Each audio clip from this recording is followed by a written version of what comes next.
Sold. The boy goes to Mr. Sterling for $20. No! Silas Cooper's voice ripped through the stockyard before his mind caught up. I'll take all $575 right now. The auctioneer's hammer froze midair. 500 people went silent. And on that platform, 5 children, still holding hands like a chain about to shatter, turned to stare at the stranger who'd just bet everything he owned on them. Drop your city in the comments. I want to see how far this story travels. Now settle in. What happened next will haunt you. Sold. The boy goes to all of them. Silas Cooper didn't remember pushing through the crowd. Didn't remember his boots hitting the platform steps. 1 second he was standing at the fence watching. The next he was blocking the auctioneer's path with $75 crumpled in his fist. I said all of them. 5 children. One price. Right now. The auctioneer, a red-faced man named Pritchard, laughed like Silas had told a joke. Mr. The boy's already sold. Mr. Sterling here just paid 20.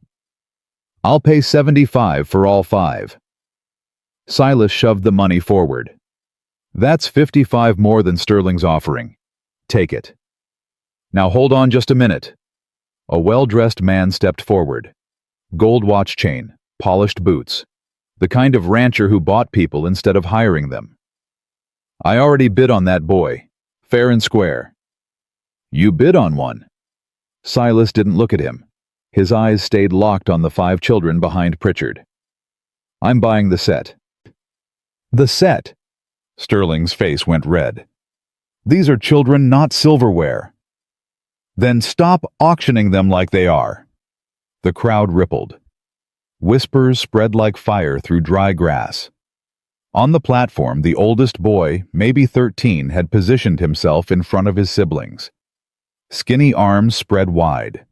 A human shield made of bones and desperation. Behind him, a girl clutched 2 smaller boys. The littlest one couldn't have been more than 4, had her face buried in her sister's neck, crying without sound. They were holding hands, all 5 of them, a chain that was about to break. $75. Silas's voice cut through the noise. Final offer. All 5 stay together. Pritchard looked at Sterling. Sterling looked at the man in the bowler hat, the one who'd been running this whole sick show. The bowler hat man stepped forward, smooth, professional, like he sold children every Tuesday. Sir, I appreciate your enthusiasm, but these placements are handled through proper channels. The Territorial Child Welfare Society has protocols. Your protocol just tried to sell a 13-year-old boy for $20. Silas turned on him. Same price as a saddle. That's your idea of proper? These children are being placed in homes, not sold. Then why's there an auctioneer? The man's smile tightened. Mr. Cooper. Silas Cooper. Mr. Cooper. The smile didn't reach his eyes. I'm Cornelius Whitmore, Placement Coordinator for the Territorial Child Welfare Society. These children lost their parents to fever last month. They need homes. They need stability. Surely you can understand. I understand you're splitting up a family because it's easier to sell them in pieces.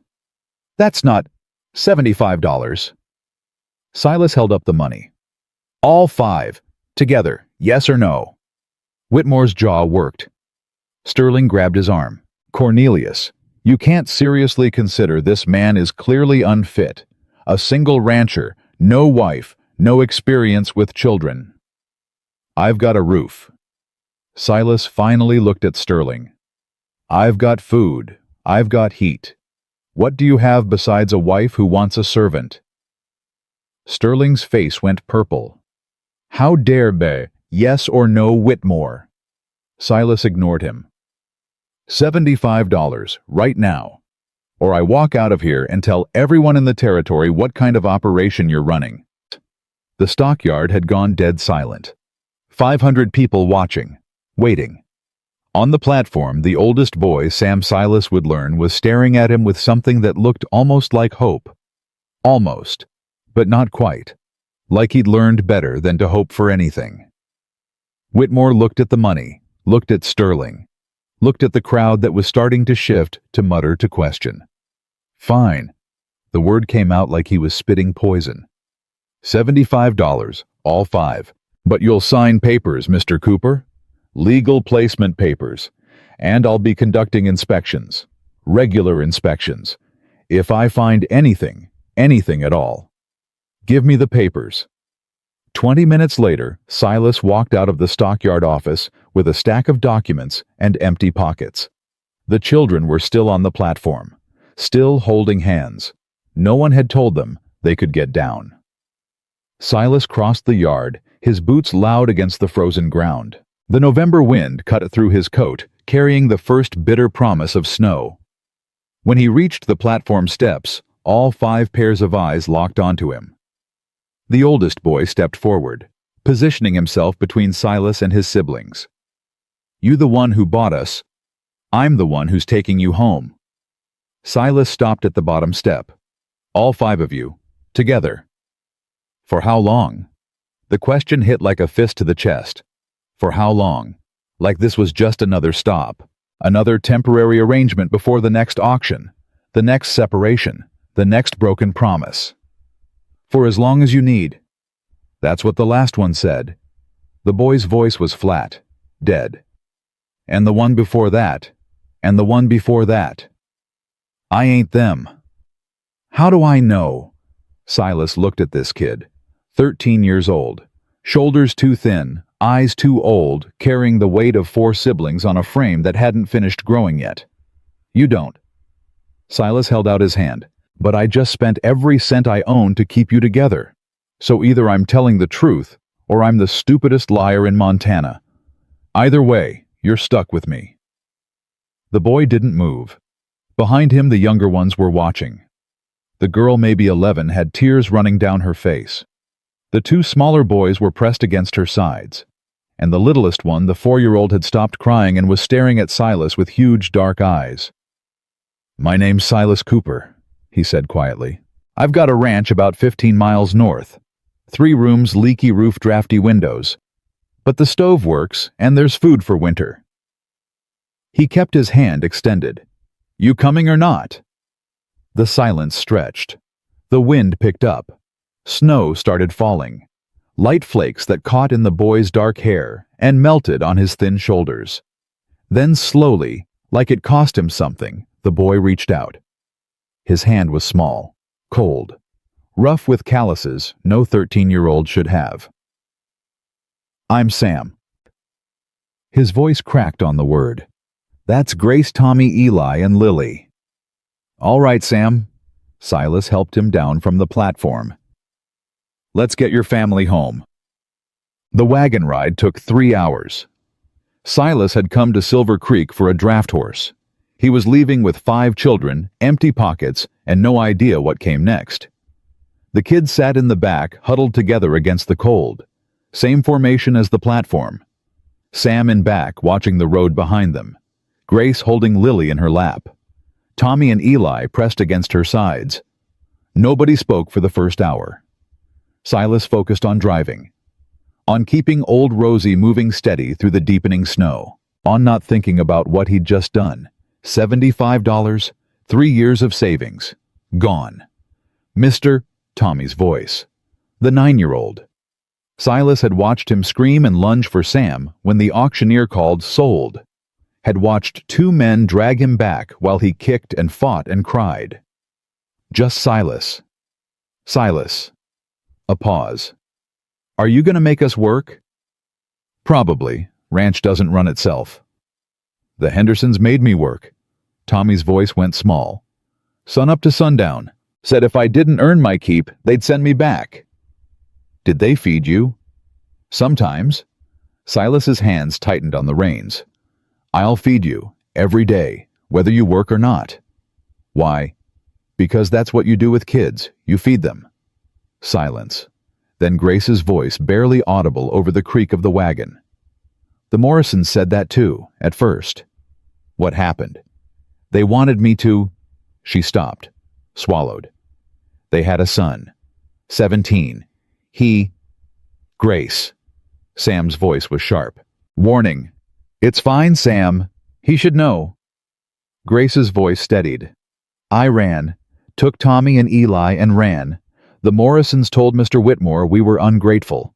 That's how we ended up at the auction. Silas didn't turn around. Couldn't let them see his face. The Morrisons got a ranch near here. About 30 miles south. Why? No reason. He'd remember that name. The Morrisons, 30 miles south. Silas. Eli's voice, the 6-year-old. First time he'd spoken. Are we going to be split up again? No. Promise. Silas pulled the wagon to a stop. The snow was falling harder now. Fat white flakes that covered the road, covered the hills, covered everything in clean white silence. He turned in his seat. 5 kids stared back at him. 5 faces that had learned not to trust, not to hope, not to believe anything adults said. I'm going to tell you something, Silas said slowly, and I need you to hear it. He waited until he had all their eyes. I had a son once, and a wife. Lost them both to fever 5 years back. Buried them on the hill behind my cabin. Spent 5 years in that cabin alone talking to ghosts and wondering why I bothered getting up in the morning. His voice roughened. Today I watched a man try to sell you like livestock. Watched him split you up because it was easier. Because nobody wanted all 5. Because keeping families together isn't practical. He held Sam's gaze. I ain't practical. Never have been. I'm stubborn and I'm broke and I've got nothing to offer except a roof and food and a promise. He paused. You're not getting separated. Not today. Not tomorrow. Not ever as long as I'm breathing. That's not a maybe. That's not a we'll see. That's a fact. Lily started crying. Not the silent tears from before. Real crying. Loud and messy and desperate. Grace pulled her close, rocking her, but she was crying too. And Tommy, and Eli, even Sam. Sam, who'd been so hard and so careful and so determined not to hope, had tears running down his face. You don't know us, he choked out. We could be anything. Bad, trouble, then we'll figure it out. Silas turned back to the road. Together. That's what families do. He clicked his tongue. Rosie leaned into the harness. The wagon lurched forward. Behind him 5 children cried.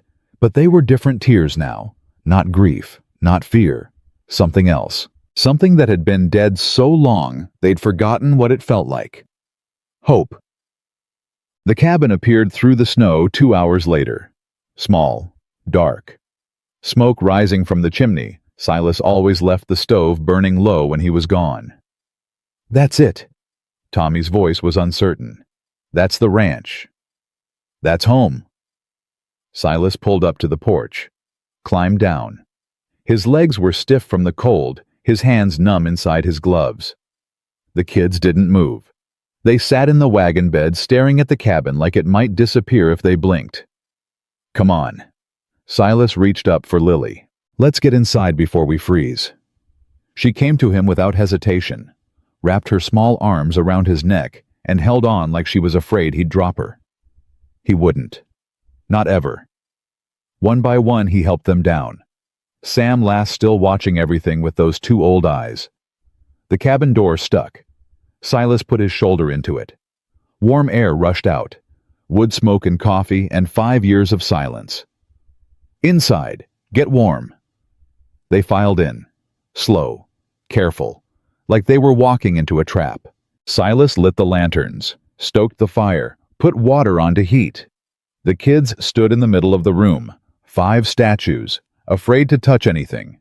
Afraid to take up space. Sit down. Nobody moved. That wasn't a suggestion. Silas pulled chairs toward the stove. Sit. Warm up. I'm making food. They sat. Still in formation. Sam behind the others in front. Lily in Grace's lap. Always protecting. Always ready to run. Silas worked at the stove. Beans, salt pork, cornbread from yesterday. Nothing fancy, but hot. When's the last time you ate? Silence. Sam. Yesterday morning. The church gave us bread before the auction. Silas's jaw tightened. He ladled beans into bowls, handed them out, watched 5 hungry children try to eat slowly politely, like they were afraid the food would be taken away. "There's more when that's gone." Eli looked up. "More, as much as you want." The boy's eyes went wide, like the concept of enough food was foreign. Probably was. They ate in silence. Silas sat on the floor by the stove watching them, learning their tells. Sam always checking the door, always counting his siblings, always ready. Grace feeding Lily before herself, making sure everyone else had enough before she took a bite. Tommy eating fast hiding bread in his pocket when he thought no one was looking.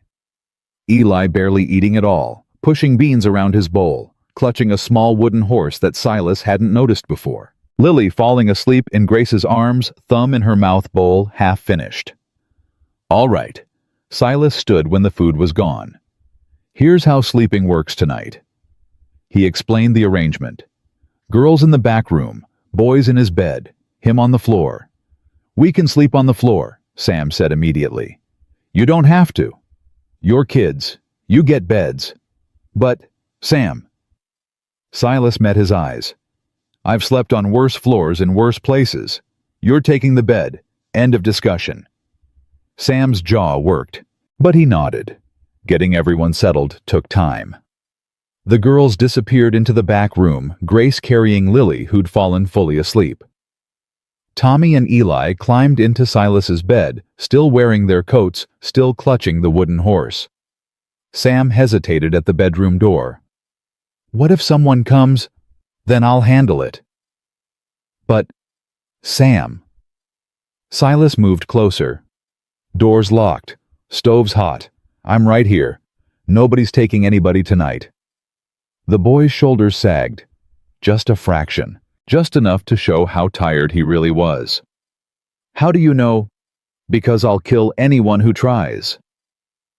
Sam's eyes widened. Silas didn't blink. "Go to sleep, son. I'll keep watch." Sam stared at him for a long moment. Then slowly he nodded, turned, disappeared into the dark room where his brothers were already breathing deep. Silas banked the stove, spread his bedroll by the door. The cabin creaked around him, settling, adjusting to the weight of 6 people instead of 1. From the back room he heard Grace humming, low and soft, a lullaby. From his bedroom, Tommy's sleep mumbling and Eli's quiet breathing. And underneath it all the wind, howling through the valley, rattling the windows, piling snow against the walls. Winter was coming, and somewhere in Silver Creek, Cornelius Whitmore was filing his papers, making his notes, planning his next move. Silas stared at the ceiling. $75. 5 children. 1 leaky cabin. No plan. No backup. No idea what came next. Just a promise. A promise to 5 kids who'd been sold and split and broken so many times they'd forgotten what it meant to be whole. He closed his eyes. Tomorrow he'd figure out how to keep that promise when the whole world wanted him to break it. But tonight 5 siblings were sleeping under the same roof. Together. Safe. Home. And that was worth every dollar he'd ever had. Every dollar and more. Silas woke to the sound of crying. Not loud, not dramatic, the kind of crying that someone's trying to hide. Muffled sobs pressed into a pillow, desperate to stay silent. He was on his feet before he was fully awake. The sound was coming from the back room. The girls. He crossed the cabin in 3 steps, pressed his ear to the door. Grace's voice, shaking. "Shh, Lily. Shh. It's okay. We're okay. I want Mama." Lily's voice was tiny, broken. "I want Mama." "I know, baby. I know. Mama's coming back, right? Sam said she went to heaven, but maybe she can come back." Grace made a sound, half sob, half laugh. "No, sweetheart. Mama can't come back. But we're together. We're still together. That's what matters." "I don't want together. I want Mama." Silas's hand was on the door handle. He could go in, comfort them, try to help. But some things weren't his to fix. Some grief had to be carried by the people who owned it. He stayed by the door, listening. "Lily," Grace's voice steadied. "Do you remember what Mama said before she got sick?" Sniffling. "No." "She said, take care of each other. She made me promise. She made Sam promise. She said as long as we stayed together, she'd always be with us. In here." A pause. "Do you feel her? Right here in your heart?" Silence. Long and terrible. Then so quiet, Silas almost missed it. "Yeah, I feel her." "Then she's not gone." "Not really. She's right here with us, and she always will be." More crying, but softer now, the kind that came before sleep. Silas waited until the sound faded, until the cabin was quiet again. Then he went back to his bedroll, sat down, put his head in his hands. 5 years since he'd buried his wife and son. 5 years of silence and grief and wondering why he was still alive when they weren't. He hadn't cried once. Not at the funeral, not at the grave, not in all the long nights that followed. But now listening to a 4-year-old ask for her mama, listening to an 11-year-old try to explain death to a child who couldn't understand it. Something cracked, deep inside, where he'd buried everything he couldn't carry. He pressed his palms against his eyes, and for the first time in 5 years, Silas Cooper cried. Morning came gray and cold. Silas was up before dawn, stoking the fire, putting coffee on, moving through the motions while his mind ran in circles. What now? He had 5 children, no money, a ranch that barely supported one person, winter coming in hard and fast. What the hell was he supposed to do now? The back room door creaked open. Grace appeared. Dark circles under her eyes, hair tangled from sleep, but her chin was up and her shoulders were straight. "Can I help with breakfast?" Silas looked at her, 11 years old, already trained to earn her keep. "You know how to make flapjacks?" "Yes, sir." "Don't call me sir." He handed her the flour sack. "And don't burn them." She almost smiled. Almost. Sam came out next. Then Tommy rubbing his eyes. Then Eli still clutching that wooden horse. Lily was last, carried in Grace's arms, thumb in her mouth, eyes red from crying. They gathered around the table, watching Silas, waiting. "All right?" Silas poured coffee for himself, not the kids. "Here's what happens now." He sat down, made sure he had their attention. "Today, we figure out sleeping arrangements. Tomorrow, we take stock of what supplies we've got. Next week," he paused. "Next week, a man named Whitmore is going to show up and try to convince me you'd be better off somewhere else." Sam went rigid. "He's coming here. He's going to inspect the place. Make sure you're being treated right. And if he doesn't like what he sees..." He didn't finish. Didn't have to. Tommy's face went white. "He'll take us away. He'll try. Then we should run." Sam was already calculating. "If we leave now, head north." "We're not running." Silas's voice was firm. "Running means looking over your shoulder forever. Running means never having a home. Better than being split up." "Nobody's getting split up." Silas held Sam's gaze. "That's a promise." "Promises don't mean anything. Adults always break them." "I don't." Sam laughed, bitter, old. "That's what they all say." "Then I'll prove it." "How?" Silas leaned forward. "You know what Whitmore's going to find when he gets here. 5 kids with beds and food and a roof over their heads. 5 kids who are learning to read and do chores and be a family. 5 kids who are together because that's how it should be." He paused. "That man wants to split you up. He's going to have to go through me. And I don't go down easy." The cabin went quiet. 5 children staring at one man who just promised to fight the entire territorial child welfare system for them. "Why?" Grace's voice was barely a whisper. "Why do you care so much?" Silas looked at her. At all of them. He thought about the hill behind the cabin, the 2 crosses he'd carved with his own hands, the names he'd traced into the wood until his fingers bled. "Because I know what it's like to lose a family," his voice roughened, "and I'll be damned if I let it happen to you." Eli's small hand reached across the table, touched Silas's arm. First time any of them had touched him by choice. Silas looked down at that tiny hand, at the wooden horse still clutched in the other one. "That's a nice horse," he said quietly. "He got a name." Eli nodded, barely moving. "What is it?" The boy opened his mouth, closed it, looked at Grace. "He doesn't talk much," Grace said quickly.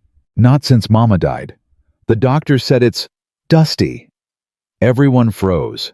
Eli's voice was barely a whisper, rough from disuse, but real. "His name is Dusty. Pa made him for me." Silas nodded slowly. "That's a good name. Dusty." He looked at the boy.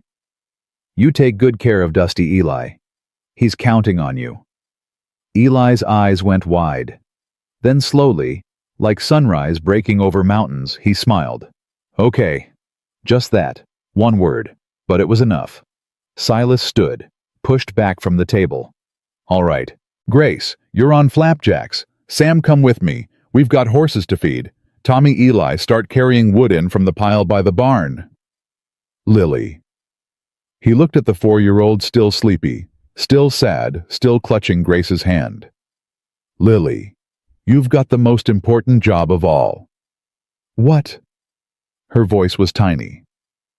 "You're in charge of keeping Dusty company while Eli works. Think you can handle that?" Her eyes went wide. She looked at Eli. Eli held out the wooden horse, hesitated, then placed it carefully in her hands. "Be careful," he whispered. "He's scared of the dark." Lily clutched the horse to her chest. "I'll protect him." Silas watched them. These 5 broken children who'd somehow started piecing themselves back together. No money, no plan, no idea what came next. But they were together. And right now, that was enough. The snow started falling again that afternoon. Heavy flakes that piled up fast, covering the ground, the barn, the road back to Silver Creek. Silas worked with Sam to secure the horses, showed the boy how to check their hooves, how to measure out feed, how to bank extra hay against the coming cold. Sam learned fast, asked good questions, kept his mouth shut and his eyes open. "You done this before," Silas said, forking hay into the last stall. "Farm work." "Pa had me helping since I was 7. Sam's voice was flat. "After he died, I did it alone for 3 weeks before the church came." 3 weeks you ran the homestead by yourself." "Someone had to. Mama was already sick. The little ones couldn't—" Sam's jaw tightened. "I did what I had to." Silas leaned on his pitchfork. "How'd she die? Your mama?" Sam was quiet for a long moment. "Same fever that took Pa. Just slower. She held on for 2 weeks after he passed. Kept saying she had to make sure we'd be okay." His voice cracked. "Last thing she said was, 'Keep them together, Sam. Promise me.'" "And you did." "I tried." Sam's hands curled into fists. "Kept trying. Every time they split us up, I found them. Brought them back. But it was never enough. There was always another auction, another placement, another person who wanted one of us, but not all." He looked at Silas. "You're the first one who took all 5. The first one who didn't look at us and see work to be divided up." "I saw a family." Silas said it simply. "That's all." Sam stared at him. "Why does it matter so much to you keeping us together?" Silas was quiet. The wind howled outside. Snow piled against the barn door. "I told you I lost my family." "Yeah." "What I didn't tell you." He stopped. Started again. "My boy was 6 when he died, same age as Eli. He had this laugh you could hear it across the whole valley. Used to follow me everywhere." "Pa, can I help Pa? Let me try." Drove me crazy sometimes. His voice went rough. When the fever took him, it was fast. 3 days. He kept asking for water, and I kept giving it to him, and it was never enough. Nothing was ever enough. Sam said nothing. I buried him next to his mama on the hill out back. Carved their names myself. Spent 5 years in this cabin alone wondering what the point was. Why I was still breathing when they weren't. He looked at Sam. Then I saw you 5 on that platform. Saw you trying to hold everyone together.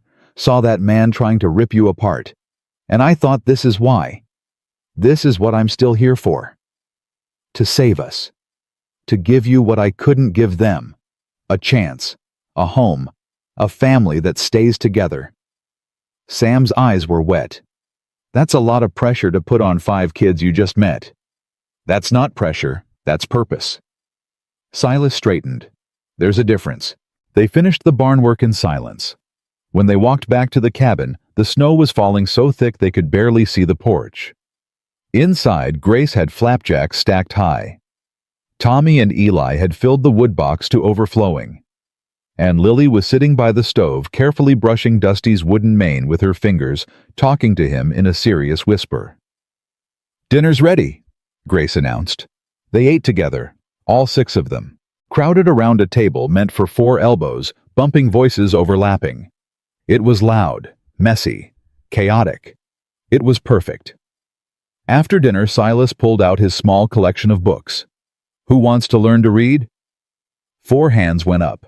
Lily's was the highest. They spent an hour on letters. Silas showing them sounds, having them trace shapes, watching 5 tired children fight to stay awake because learning mattered more than sleep. When Lily finally collapsed against Grace's shoulder, Silas called it. "Bedtime. Same as last night.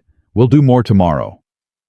They scattered to their rooms. Sam paused at the door. "Silas." "Yeah?" "When Whitmore comes." He stopped. "What if he takes us anyway? What if he has the law on his side?" Silas met his eyes. "Then we fight. We appeal. We make so much noise that everyone in the territory knows what's happening. And if that doesn't work..." "If that doesn't work?" Silas's voice went hard. "Then I come get you. Every single one of you. I don't care if it's legal. I don't care if I have to burn down the whole territorial child welfare system. You're my family now, and nobody takes my family." Sam stared at him. "You mean that?" "Every word." The boy nodded, slowly, like he was starting to believe. "Okay." He turned to go, then stopped. "Silas." "Yeah. Thanks. For..." His voice cracked. "For everything." Then he was gone. Disappeared into the dark room where his brothers were already sleeping. Silas stood alone in the main room, listening to the wind, listening to the fire, listening to 6 people breathe in a cabin that had been silent for 5 years. Tomorrow Whitmore would come. Tomorrow the fight would start. But tonight, he had a family. And that was worth fighting for. Worth dying for. Worth everything. The snow didn't stop for 3 days. Silas woke each morning to find the drifts higher against the cabin walls. By the 2nd day, they couldn't see the barn. By the 3rd, Tommy had to dig a tunnel just to reach the woodpile. But inside, something was changing. The children moved differently now. Less like prisoners waiting for transfer. More like people who were starting to believe they might stay. Grace took over the kitchen like she'd been born to it. Every morning, Silas woke to the smell of coffee and whatever she'd managed to make from their dwindling supplies. She rationed without being asked, stretched meals without complaint, 11 years old and already running a household. "You don't have to do all this," Silas told her on the 3rd morning. "You're a kid. You should be..." "Being useful keeps me from thinking too much." Grace didn't look up from the pot she was stirring. "If I'm busy, I don't remember." Silas understood that better than he wanted to admit. Sam had attached himself to the ranch work like a burr to a saddle blanket. Every task Silas started, Sam was there, watching, learning, asking questions that showed he was already thinking 3 steps ahead. "Storm like this, the horses need extra feed," Silas explained, measuring out oats. "Cold burns energy fast." "How much extra?" "About a quarter more than usual. But we've got to balance it against what we have stored." Sam's eyes went to the depleted grain bins. "That's not going to last till spring." "No, it's not." "What do we do?" Silas handed him the feed bucket. "We figure it out. That's what we always do." Tommy and Eli had found their own rhythm. The 9-year-old had appointed himself Eli's protector the way Sam protected all of them. Where Eli went, Tommy followed. When Eli woke from nightmares, which happened every night, Tommy was there talking him back to sleep in a low voice that carried through the thin walls. "It's okay, Eli. I'm here. I'm not going anywhere." The same words, every night, like a prayer. And Lily had claimed Silas. He didn't know how it happened, didn't remember making a choice about it. But somehow, whenever he sat down, she was climbing into his lap. Whenever he walked across the cabin, she was holding his hand. Whenever he tried to work, she was there asking questions in that tiny voice. "Silas, why is snow cold?" "Silas, do horses have dreams?" "Silas, are you going to keep us forever?" That last question stopped him cold. He was splitting kindling by the stove, Lily perched on a chair nearby, watching him with those huge, dark eyes. "What do you mean, keep you?" "Grace says we're staying, but the other people said that too, and then they gave us back." Silas set down the axe. "Come here." She climbed down from the chair, crossed the space between them, stopped just out of reach. Still not quite trusting, still waiting for the catch. Silas crouched down to her level. "You know what forever means." She nodded solemnly. "Forever means I'm not giving you back. Not to Mr. Whitmore, not to anyone.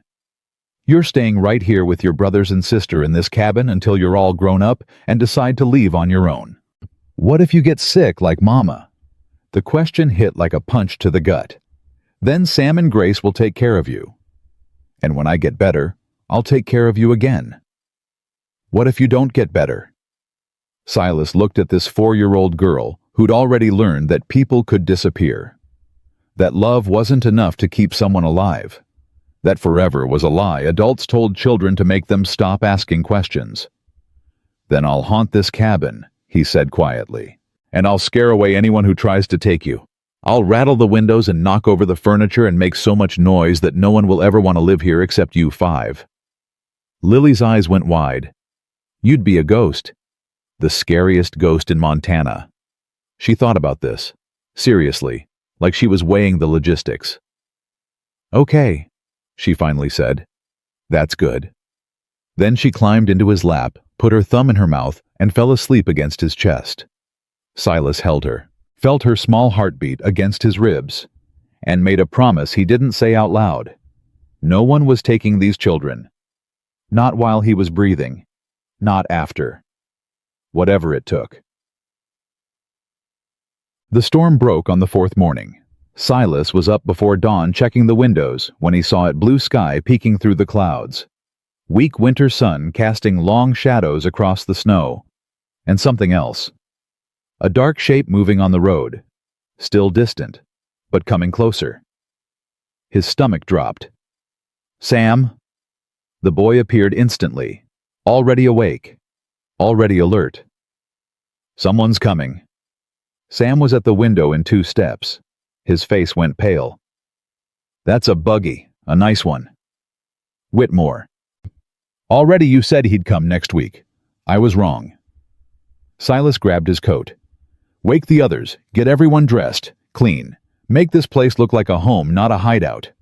"What are you going to do?" Silas pulled on his boots. "Buy us time." He was out the door before Sam could argue. The cold hit him like a wall. 4 days of being inside, and he'd forgotten how the winter air could steal your breath. He pushed through the knee-deep snow, making for the road where the buggy was slowly approaching. Whitmore, the man who'd tried to auction 5 children like livestock, The man who'd smiled while families were torn apart. Silas positioned himself in the middle of the road, feet planted, arms crossed, blocking the way. The buggy slowed, stopped. Whitmore climbed down. Same pressed suit. Same polished boots, though they sank into the snow, now ruining that perfect shine. Same leather portfolio tucked under his arm. "Mr. Cooper." His voice was pleasant, professional. "I hope I'm not arriving at an inconvenient time." "You're 4 days early." "The storm delayed me. I'd intended to come sooner." Whitmore smiled. It didn't reach his eyes. "I trust the children are well." "They're fine." "Excellent. Then you won't mind if I conduct my inspection." "I mind?" Whitmore's smile flickered. "Mr. Cooper, I explained the terms of the placement. Regular inspections are required. I know, but you're not setting foot in that cabin until you tell me what you're really here for." "I'm here to ensure the children's welfare." "You're here because Sterling sent you." Silence. The wind picked up swirling snow between them. "Mr. Sterling," Whitmore said carefully, "is a respected member of the Territorial Board. He has legitimate concerns about this placement. He has legitimate concerns about losing his free labor." "That's not—" "He wanted Sam because the boy's strong and won't complain. He wanted Grace because his wife needs a servant. He didn't give a damn about the other three." Silas stepped closer. "And neither do you." Whitmore's professional mask slipped. "Mr. Cooper, I've placed over 100 children in homes across this territory. Good homes. Safe homes. I've given orphans futures they never would have had otherwise. What I do is necessary work. What you do is sell children. I place them. You split up families because it's easier. Because keeping siblings together isn't profitable. Because people like Sterling pay more for one useful kid than 5 hungry mouths." Silas's voice was low, dangerous. "Don't stand there and pretend you're doing God's work." Whitmore's face went red. "I could have you arrested, interfering with territorial welfare operations." "Try it. You're in violation of the placement agreement." "Show me where." "The children are supposed to be available for inspection at any time." "And they will be, after you answer my question." Silas didn't blink. "What are you really here for? Because if it's just a standard inspection, you could have waited till next week like you said. You drove through a blizzard to get here. Why?" Whitmore was quiet for a long moment. Then his shoulders dropped. Just a fraction, just enough to show the calculation behind his eyes. "The Territorial Board is meeting in Helena next month. They're reviewing all placements made in the last 6 months." He paused. "Sterling has filed a formal complaint. He's claiming you obtained the children through coercion, that the auction was conducted improperly, that the placement should be voided." Voided. Reversed. The children would be returned to territorial custody and split up. Placed appropriately, according to the board's guidelines. Silas felt something cold settle in his chest. "And you're here to gather evidence, to prove I'm unfit so Sterling can get what he wants." Whitmore didn't deny it. "I'm here to document the situation. Whatever I find, I report. If you're providing adequate care, my report will reflect that. And if I'm not, then the board will make a decision based on the children's best interests." "The children's best interests?" Silas laughed. It wasn't a pleasant sound. "You keep using those words. I don't think they mean what you think they mean." "Mr. Cooper?" "Fine." Silas stepped aside. "Inspect. Look at everything. Ask them whatever you want." Whitmore blinked. "You're cooperating." "I've got nothing to hide." Silas turned toward the cabin. "But when you're done, you're going to look me in the eye and tell me those kids should be separated. And if you can do that, if you can watch them together and still think splitting them up is their best interest, then you're not the man I hoped you might be." He walked toward the cabin. After a moment, Whitmore followed. None. The children were ready. Grace had everyone scrubbed and dressed in their cleanest clothes, which weren't very clean, but they were trying. The cabin was swept, The beds made the table cleared. Sam stood in front of his siblings like a soldier guarding a castle. When Silas walked in with Whitmore behind him, all 5 faces turned toward them. Lily grabbed Grace's hand. Eli pressed against Tommy's side. Sam didn't move, just watched Whitmore with those 2 old eyes. "Children." Whitmore nodded at them, trying for friendly, missing by a mile. "It's good to see you again." Nobody responded. "I'm here to check on your welfare. Make sure you're being properly cared for." He pulled out his portfolio. "I'll need to speak with each of you individually. Standard procedure." "No." Sam's voice was flat. Whitmore's eyebrows rose. "I'm sorry. We don't talk to you alone. Last time we did that, you used it to split us up." Sam didn't flinch. "You want to ask questions, you ask them here, in front of everyone. That's not how inspections. That's how this inspection works." Whitmore looked at Silas. Silas shrugged. His family. His rules. For a long moment, nobody moved. Then Whitmore sighed. "Fine. We'll do it your way."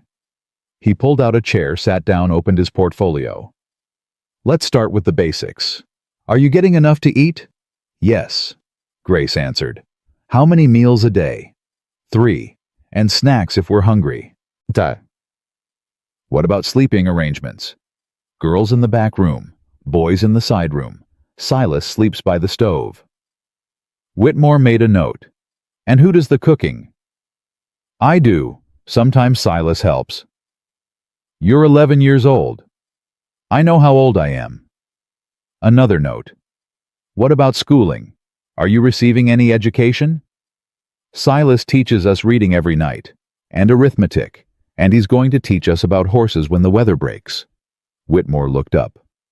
"Mr. Cooper is teaching you to read. Is that a problem?" "No, I just—" He made another note. "And you, Samuel, are you being worked appropriately, not beyond your capabilities?" Sam's jaw tightened. "I help with the ranch. Same as I helped at our homestead. Same as any kid helps their family." "Do you want to be here?" The question hung in the air. Sam looked at his siblings, at Grace still holding Lily's hand, at Tommy and Eli pressed together like they were afraid of being pulled apart, at Lily, who had her thumb in her mouth and her eyes locked on Silas. "I want us to be together," Sam said quietly. "This is the only place that's happened since Mama died." "That doesn't answer my question." "Yes, it does." Sam met Whitmore's eyes. "I don't care where we are as long as we're together. You put us in a palace and split us up, I'll run. You put us in a shack and keep us together, I'll stay forever." He paused. "Silas keeps us together. So yes, I want to be here." Whitmore was quiet for a moment. Then he turned to Tommy.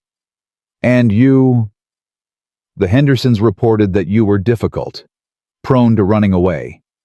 Tommy's face went pale, but his voice was steady. "I ran because they wouldn't let me see my brothers and sisters. They said I had to earn visits, work harder, be better." His hands curled into fists. "I ran because they were using my family against me. And here I wake up and they're still there. Every morning." Tommy's voice cracked. "I don't have to earn anything. They're just there." Whitmore made another note. He went through each child. Eli, who whispered his answers but answered. Lily, who couldn't understand most of the questions, but kept pointing at Silas and saying, "He's nice." When he was done, Whitmore closed his portfolio, looked around the cabin, looked at Silas. "The facilities are modest. They're adequate. The children are sharing rooms. Siblings usually do. There's no woman present to supervise the girls. Grace is doing fine supervising herself."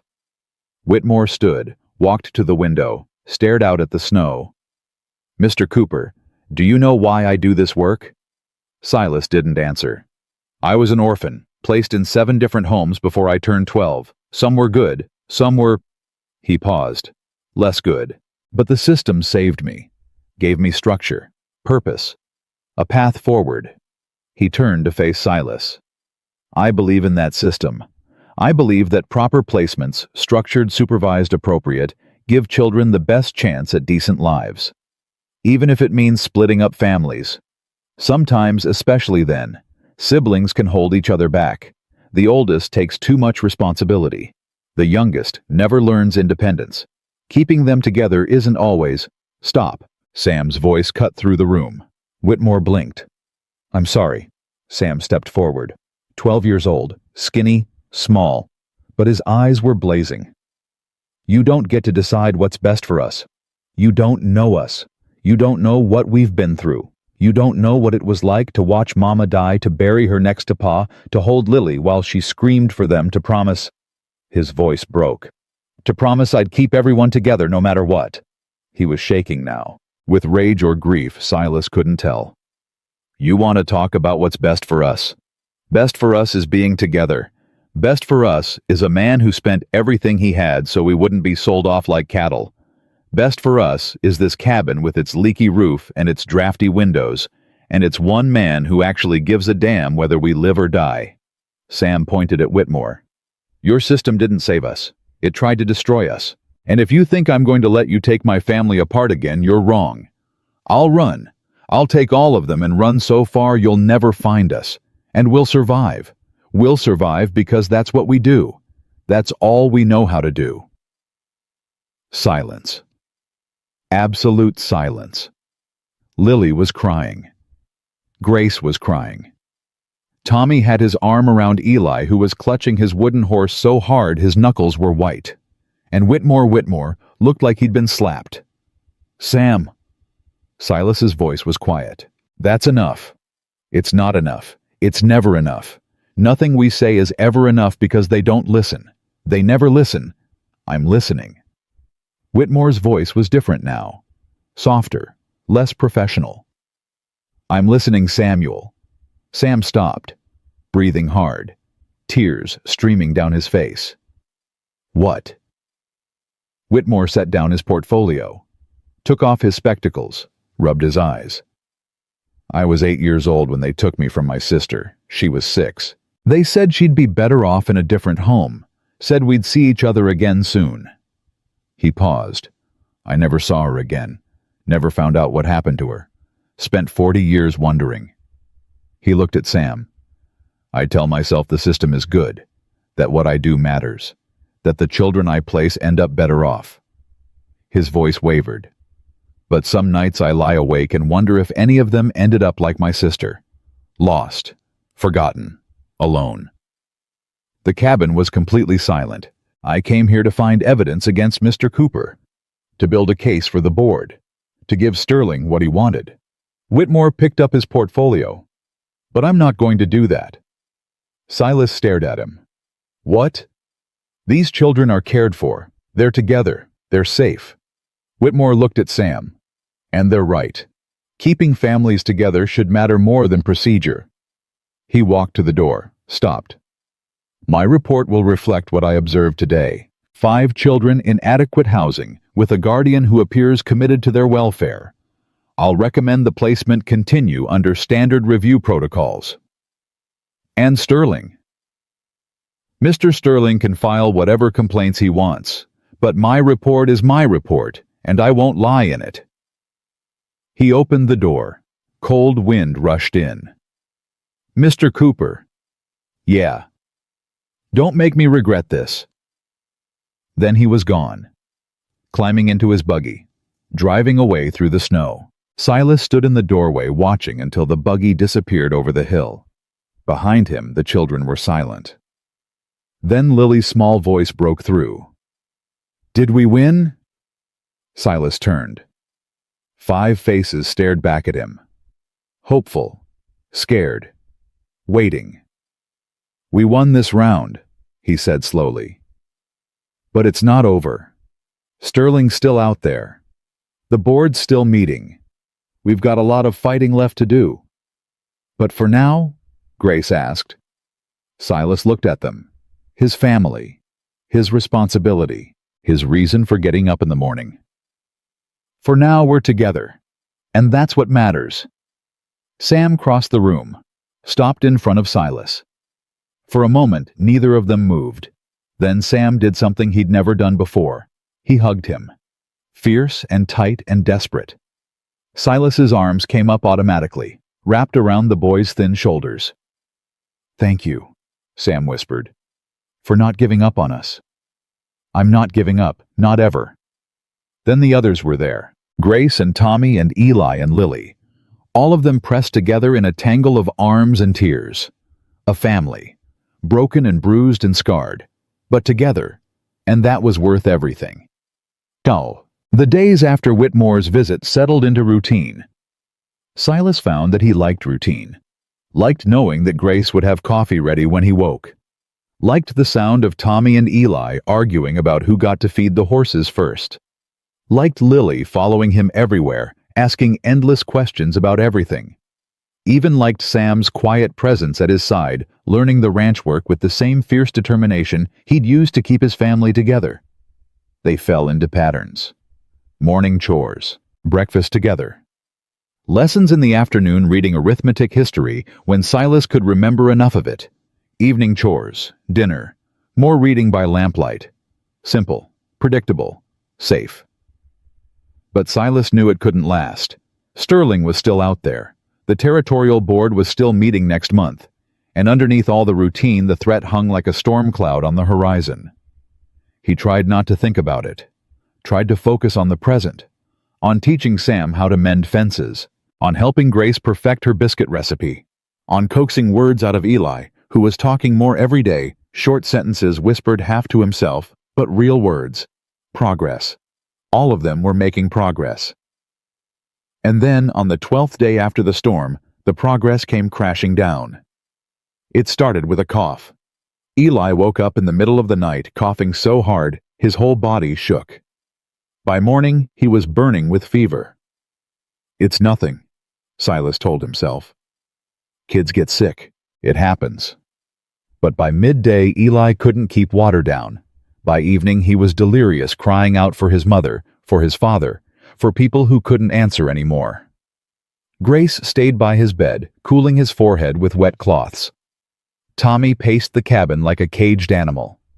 Sam stood at the window watching the road as if he could summon help through sheer force of will. And Lily. Lily sat in the corner clutching Dusty, the wooden horse Eli had trusted her with. "He's going to be okay, right?" she kept asking. "Silas. He's going to be okay." Silas didn't know how to answer. He'd seen fever before. Seen it take his wife in 3 days. Seen it take his son in less. He knew what it looked like when someone was slipping away.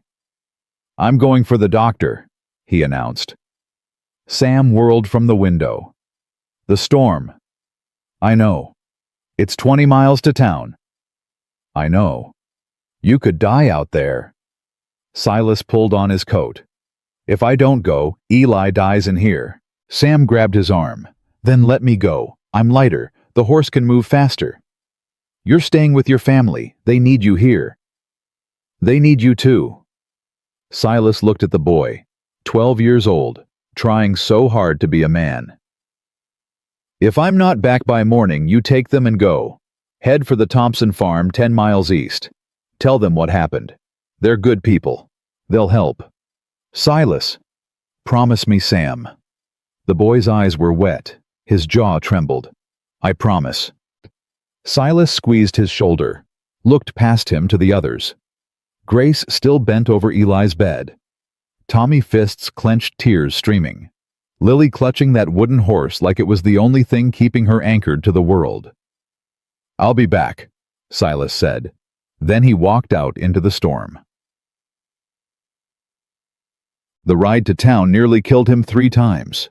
Once when Scout stumbled in a drift and almost threw him. Once when the wind got so bad he couldn't see his hand in front of his face.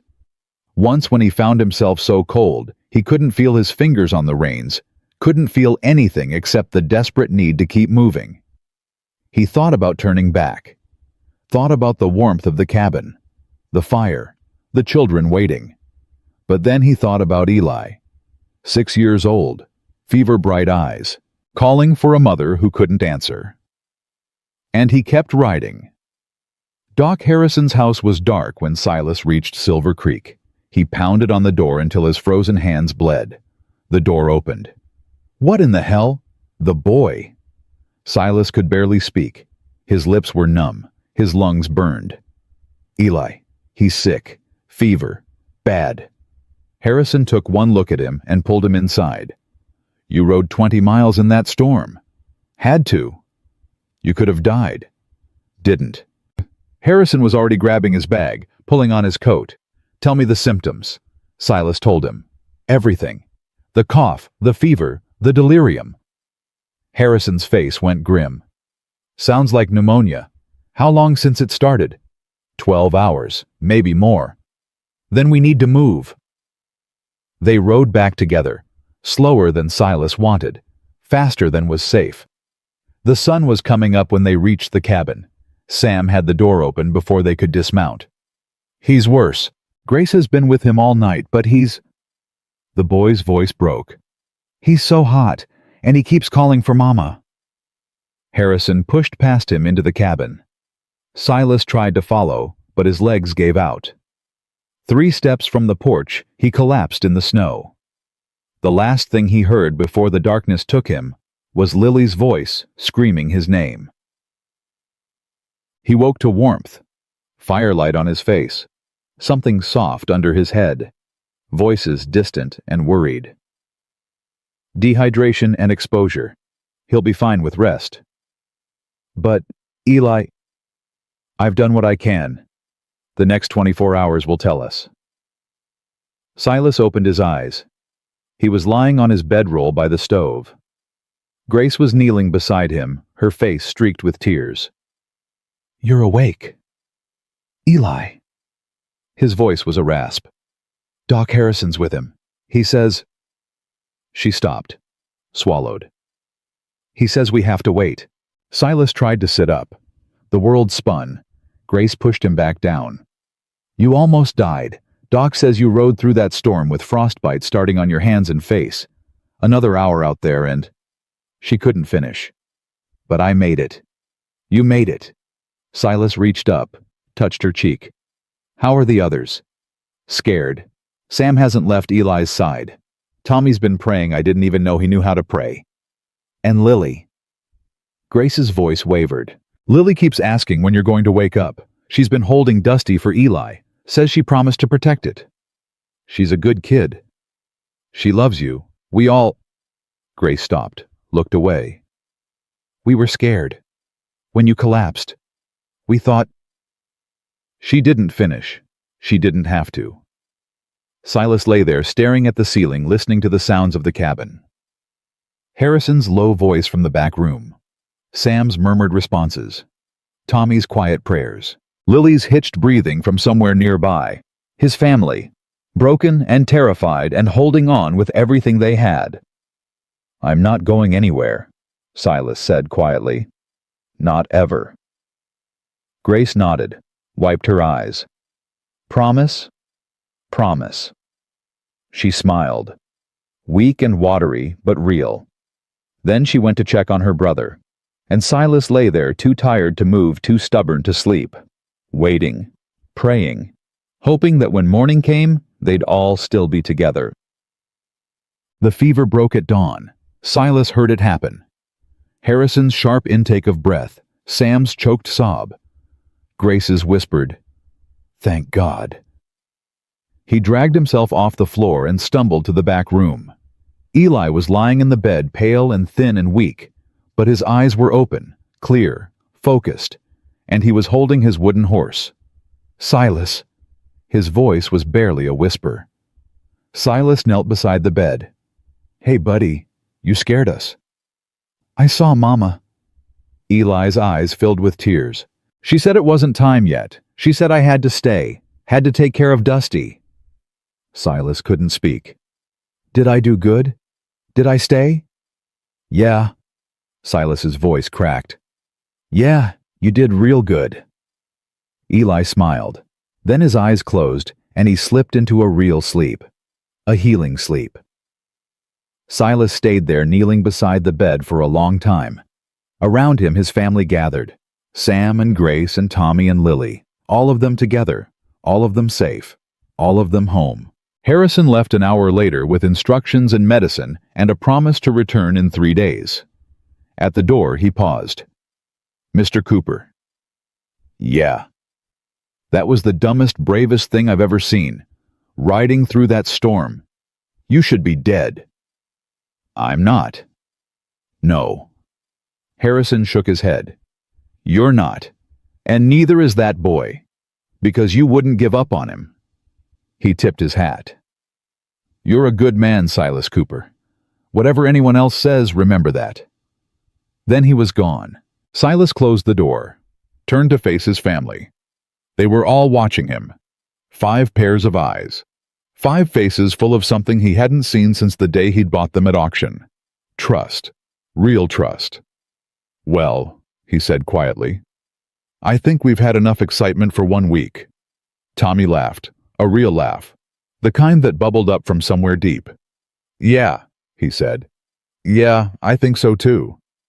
They gathered around the stove, all 6 of them. Silas held Lily in his lap. Grace leaned against Sam. Tommy and Eli sat side by side, Eli still clutching dusty Tommy with his arm around his brother's shoulders. A family, forged in fire and fear and a 20-mile ride through a blizzard. But together, always together, and that was worth everything. 3 weeks passed before the letter came. Silas was in the barn with Sam showing the boy how to check a horse's hooves for stones when Tommy came running through the snow, waving an envelope like it was on fire. "Silas, Silas. A man came. He left this." The envelope was thick, official. The territorial seal pressed into red wax on the back. Silas's stomach dropped. Who delivered it? A rider. Didn't say nothing. Just handed it over and left. Sam had gone pale. "Is it from Whitmore?" "I don't know." Silas broke the seal, unfolded the papers inside. The words blurred together at first. Legal language, official phrases, but certain sentences jumped out like they were written in fire. Formal hearing scheduled. Territorial board review. Placement under consideration. Presence required. What does it say? Sam's voice was tight. Silas read it again, slower this time. There's a hearing, in Helena, 3 weeks from now. He looked at Sam. Sterling filed his complaint. The board's going to decide whether to void our placement. Void it. They can do that. They can do whatever they want. They're the board. Sam grabbed the letter, scanned it himself. His hands were shaking. This says they're going to evaluate whether the children would be better served in alternative placements. He looked up, eyes blazing. Alternative placements. That means splitting us up. That's what they're considering. Then we fight it. We will. How? Sam's voice cracked. We've got no money, no lawyers, no connections. Sterling's got all of that. How do we fight someone like him? Silas took the letter back, folded it carefully. We tell the truth. We show them what we've built here. We make them see what they'd be destroying. And if that's not enough... Silas looked at the boy, 12 years old, carrying the weight of 4 siblings on shoulders that were just starting to fill out from regular meals. Then we find another way. But we don't give up. Not ever. Sam was quiet for a long moment. Then he nodded. Okay, what do we do first? First, we don't tell the others. Not yet. No point scaring them until we have a plan. Grace will know something's wrong. Then we tell Grace, but Tommy, Eli, Lily, they don't need this hanging over them. Sam nodded again. What else? We need witnesses. People who can speak for us at the hearing. Doc Harrison, Sheriff Boone, anyone who's seen how we live, how we treat each other. What about the reporter? The woman who wrote about the auction. Silas had almost forgotten. Clara Morrison. She'd written a scathing piece about children being sold at stockyards, though she'd never mentioned Silver Creek by name. The article had caused a stir in Helena, made people uncomfortable. That's good thinking. We find her. Tell her our story. If she writes about it, public pressure. Exactly. Sam almost smiled. Almost. You're pretty smart for an old rancher. And you're pretty mouthy for a kid who's supposed to respect his elders. This time Sam did smile. Brief and fragile, but real. Let's go tell Grace. They walked back to the cabin together, the letter heavy in Silas's pocket. Grace took the news the way she took everything quietly, practically with her mind, already working on solutions. We need to document everything, she said when Silas finished explaining. What we eat, what we learn, how we live. If they're going to judge whether we're being cared for properly, we should have proof. That's smart. I'll start a journal. Write down everything, and I'll make sure the cabin is perfect for when they come to inspect again. They might not come here. The hearing's in Helena. Then we bring the proof to them. Grace's chin lifted. We show them exactly what they'd be taking away. Silas looked at her. 11 years old. Already thinking like a general planning a campaign. When did you get so grown up? When I didn't have a choice. The words hung in the air. Simple. Devastating. Silas reached out, squeezed her shoulder. You shouldn't have had to. Neither should Sam. Neither should any of us. She met his eyes. But we did. And now we're here. And I'm not letting anyone take this away. Neither am I. They shook on it. Formal, serious. A pact between a rancher and an 11-year-old girl. Against the territorial board. Against Sterling. Against anyone who thought they could tear this family apart. The next 3 weeks were the busiest of Silas's life. He rode to town twice, meeting with Doc Harrison, who agreed to testify about Eli's illness and recovery. Meeting with Sheriff Boone, who promised to speak about the auction and Whitmore's inspection. Meeting with Clara Morrison, who listened to the whole story with sharp eyes and a sharper pen. This is exactly the kind of thing people need to hear, she said when he finished. Children being treated like property. Wealthy families using the system to get what they want. A single man fighting against impossible odds to keep a family together. Will you write about it? I'll do better than that. I'll come to the hearing. I'll make sure everyone in the territory knows what's happening. And if we lose, Clara's eyes went hard, then I'll make sure everyone knows that too. And Sterling will never live it down. Silas rode home that night feeling something he hadn't felt since the letter arrived. Hope. Fragile. Uncertain. But there. The children noticed the change in him. Tommy started asking questions. Why was Silas going to town so much? Why were Grace and Sam having secret conversations? Why did everyone look worried when they thought he wasn't watching Silas put him off as long as he could? But 3 days before the hearing, Lily broke the silence. They were sitting by the stove after dinner. Eli was practicing his letters on a slate Grace had found in the barn. Tommy was whittling a stick into something that might eventually be a whistle. Grace was mending a shirt. Sam was pretending to read, while actually watching Silas with those two knowing eyes. And Lily was in Silas's lap, playing with Dusty the wooden horse that had become her constant companion since Eli's illness. Silas, yeah, darlin', are bad men coming to take us away? The cabin went silent. Everyone stopped what they were doing. Every eye turned to Silas. Who told you that? Nobody. But you look scared sometimes, when you think we're not watching. And Sam and Grace whisper a lot. And you keep going to town. Her small hand found his. Are they coming? The bad men? Silas looked at Sam. Sam nodded slowly. Time to tell them. Come here, Silas said. All of you. They gathered around. Tommy abandoning his whittling, Eli setting down his slate, Grace and Sam moving closer, a family waiting for bad news. There's a hearing, Silas said quietly. In Helena, in 3 days. Some people, important people, are trying to say that I shouldn't be taking care of you, that you should be placed in different homes. Different homes. Tommy's voice shot up. You mean split up? That's what they want. But you said... Tommy's face crumpled. You promised. You said we'd never be split up again. And I meant it. Silas's voice was firm. That's why we're going to Helena. To fight. How? Eli whispered. His hand had found Dusty was clutching the wooden horse against his chest. We're going to tell them the truth. About how we live. How we take care of each other.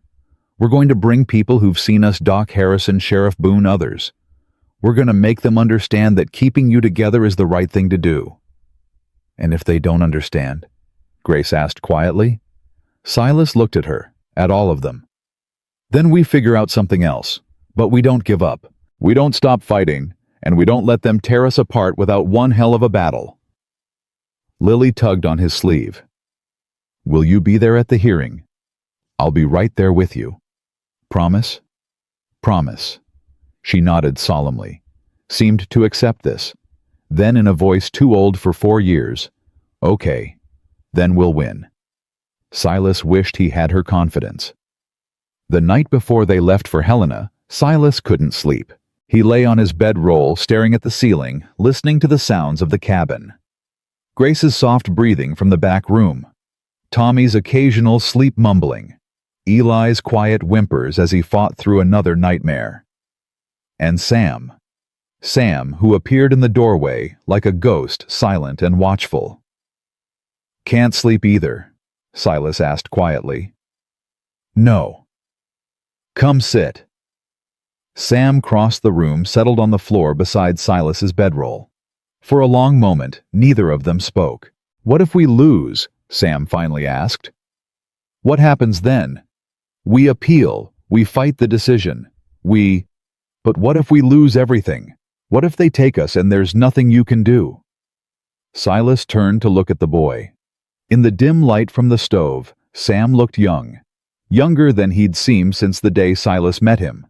The weight he carried had lifted just enough to show the child underneath. A child who was terrified of losing the only home he'd known since his parents died. You remember what I told you that first night? You told me a lot of things. I told you that if they took you, I'd come get you, every single one of you. That I'd burn down the whole territorial child welfare system if I had to. Sam nodded slowly. I meant it. Silas sat up, met the boy's eyes. If we lose tomorrow, if we lose everything, I will find you. I will find Grace and Tommy and Eli and Lily, and I will bring you home. I don't care if it's legal. I don't care if I have to break every law in the territory. You are my family, and I don't abandon my family. Sam's eyes glistened. Why? His voice cracked. Why do you care so much? We're not your blood. We're not your responsibility. You could have walked away 100 times by now. Silas was quiet for a moment. Then he told Sam something he'd never told anyone. When my son died, I thought I'd die too. The grief was so heavy I couldn't breathe, couldn't eat, couldn't see the point of getting up in the morning. I went through the motions for 5 years, but I wasn't really living, just existing, waiting to join him and his mama on that hill. He paused. Then I saw you 5 on that platform, holding hands, trying so hard to stay together, and something cracked open inside me, something I'd kept locked away since I buried my boy. Sam didn't speak, just listened. I didn't save you because I'm a good man. I saved you because you saved me first. You gave me a reason to live again, a reason to fight, a reason to wake up in the morning and actually care about what happens next. His voice roughened. So when you ask why I care so much, that's why. Because you're not just my responsibility. You're my purpose. You're my second chance. And I'm not letting anyone take that away. Not from you. Not from me. Sam was crying now. Silently, the way he did everything. Tears running down his face while his expression stayed frozen. Then he did something he'd never done before. He leaned forward and wrapped his arms around Silas, held on tight, like a drowning man finding solid ground. Thank you, he whispered, for choosing us, for fighting for us, for not giving up. Silas held him back. Always, son, always. They stayed like that for a long time. 2 people who'd lost everything finding something worth holding on to. Finally, Sam pulled back, wiped his eyes. We should sleep. Long ride tomorrow. Yeah, we should. Neither of them moved. Silas? Yeah. Whatever happens tomorrow. Sam paused. I'm glad you bought us. I'm glad you're our family. Silas's throat tightened. Me too, son. Me too. Sam went back to bed. Silas lay in the darkness staring at the ceiling. Tomorrow they would ride to Helena. Tomorrow they would face the territorial board. Tomorrow everything could change. But tonight he had a family, and that was worth fighting for. The ride to Helena took 2 days. Silas borrowed a covered wagon from a neighbor, piled it with blankets and supplies, and loaded up his whole family. The snow had melted enough to make the roads passable, but it was still cold, still hard. The children huddled together in the wagon bed wrapped in quilts, watching the landscape change as they moved further from home. Tommy asked questions constantly. How big was Helena? Were there really buildings with 3 floors? Could they get candy at the general store? Grace kept everyone fed and organized, rationing their supplies with the precision of a quartermaster. Eli stayed quiet, clutching Dusty, occasionally whispering to Sam about things only the two of them understood. And Lily fell asleep against Silas's side, her small hand wrapped around his finger, even in dreams. They arrived in Helena on the evening before the hearing. The city was bigger than anything the children had seen. Wide streets, tall buildings, people everywhere moving with the hurried purpose of folks who had places to be. Silas found a boarding house that would take all of them for a reasonable price. 1 room, 2 beds. They'd manage. Get some sleep, he told the children after dinner. Tomorrow's going to be a long day. Nobody argued. They piled into the beds, girls in one, boys in the other, and fell asleep almost instantly. The exhaustion of travel, the anxiety of waiting had worn them all thin. Only Sam stayed awake, sitting by the window, watching the street below.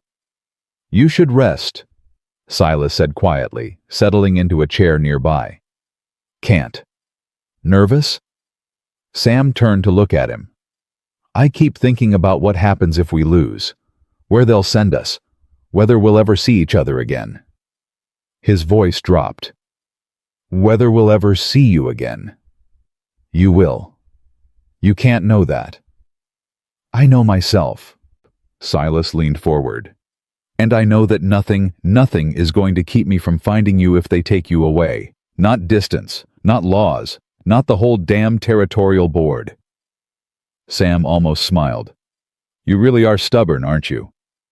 Runs in the family. We're not actually related.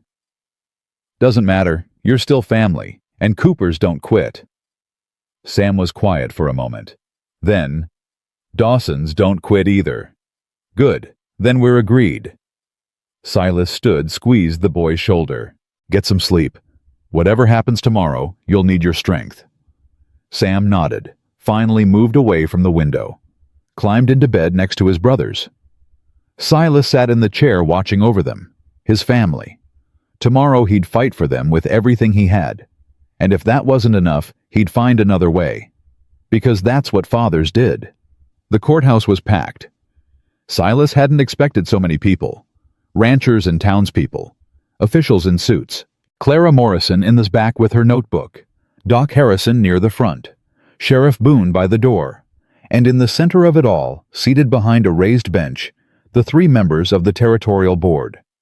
Chairman Porter, the one with the kind eyes. Mr. Clemens, the one who was friends with Sterling. Reverend Michaels, the one whose opinion would likely swing the vote. Sterling sat at a table on one side of the room. Well-dressed, confident, smug. Silas sat at a table on the other side, 5 children behind him, everything he owned on the line. This hearing will come to order. Chairman Porter's voice filled the room. We're here to review the placement of Samuel Grace Thomas Elijah and Lily Dawson, currently in the custody of Silas Cooper, under territorial welfare guidelines. He shuffled papers. A complaint has been filed by Mr. Harold Sterling, alleging that the original placement was obtained through coercion and that the children would be better served in alternative arrangements. Sterling's lawyer stood. Slick, expensive, the kind of man who'd never lost a case because he'd never taken one he couldn't win. Your Honor, my client seeks only to ensure the welfare of these children. Mr. Cooper is a single man with limited resources, no experience in child rearing, and a history of... I'd like to testify. Every head turned. Sam was standing, 12 years old, thin, small, but his voice was steady. I'd like to tell the board what it's actually like, living with Silas. Sterling's lawyer sputtered. This is highly irregular. The child can't simply... Let him speak. Reverend Michaels leaned forward. If we're deciding his fate, we should hear his voice. Chairman Porter nodded. Samuel Dawson, please approach. Sam walked to the front of the room. He looked at Sterling, at the board, at the crowd of strangers who would decide whether his family stayed together. Then he looked at Silas. Silas nodded. You've got this. Sam turned back to the board and began to speak. My parents died last winter. Fever took them both in the same week. I was 12 years old and suddenly I was responsible for 4 younger siblings. We had nothing. No money, no family, no one who wanted all 5 of us together. His voice didn't waver. Mr. Whitmore put us up for auction. He called it a placement, but that's not what it was. It was an auction. They were bidding on us like we were cattle. Split lot available, the auctioneer said. Like we could just be divided up and parceled out. Someone in the crowd made a sound. Disgust. Horror. Then Silas came. Sam's voice softened. He didn't know us. Had never seen us before. But when they tried to sell my brother, when they tried to separate us, he stood up. He said, all of them. I'll take all 5. He paused. He spent everything he had, $75, 3 years of savings, every cent he owned, not because he wanted workers or servants or someone to help on his ranch, but because he couldn't stand watching a family be torn apart. Sam looked at Sterling. You want to talk about what's best for us. Best for us is being together. Best for us is someone who sees us as people, not as property. Best for us is a man who rode 20 miles through a blizzard to get a doctor when my brother was dying, who taught us to read, who held my little sister when she cried for our mother, who never not once made us feel like we were a burden. His voice cracked. You think your money makes you better? You think your big house and your nice clothes mean you can give us a better life? Sam shook his head. You don't know anything about us. You don't know what we need. You just know what you want. And what you want isn't us. It's what we can do for you. He turned back to the board. I'm asking you, begging you, don't separate us again. We've lost our parents. We've lost our home. We've lost everything except each other. Please don't take that too. Silence. Absolute ringing silence. Then Lily's small voice from the back of the room. Sam? Did we win? Someone laughed. Someone else was crying. And Silas Cooper, sitting at that table with everything on the line, felt something he hadn't felt in a very long time. Pride. Overwhelming, heart-bursting pride. In a boy who'd been sold like livestock and still had the courage to stand up and fight. Chairman Porter cleared his throat. Thank you, Samuel. You may sit down. Sam walked back to his seat. His siblings surrounded him instantly, Grace squeezing his hand, Tommy patting his back, Eli pressing Dusty into his palm, Lily climbing into his lap. The board conferred in low voices. Sterling's lawyer tried to object to redirect to salvage something from the wreckage Sam had made of his case. But the damage was done.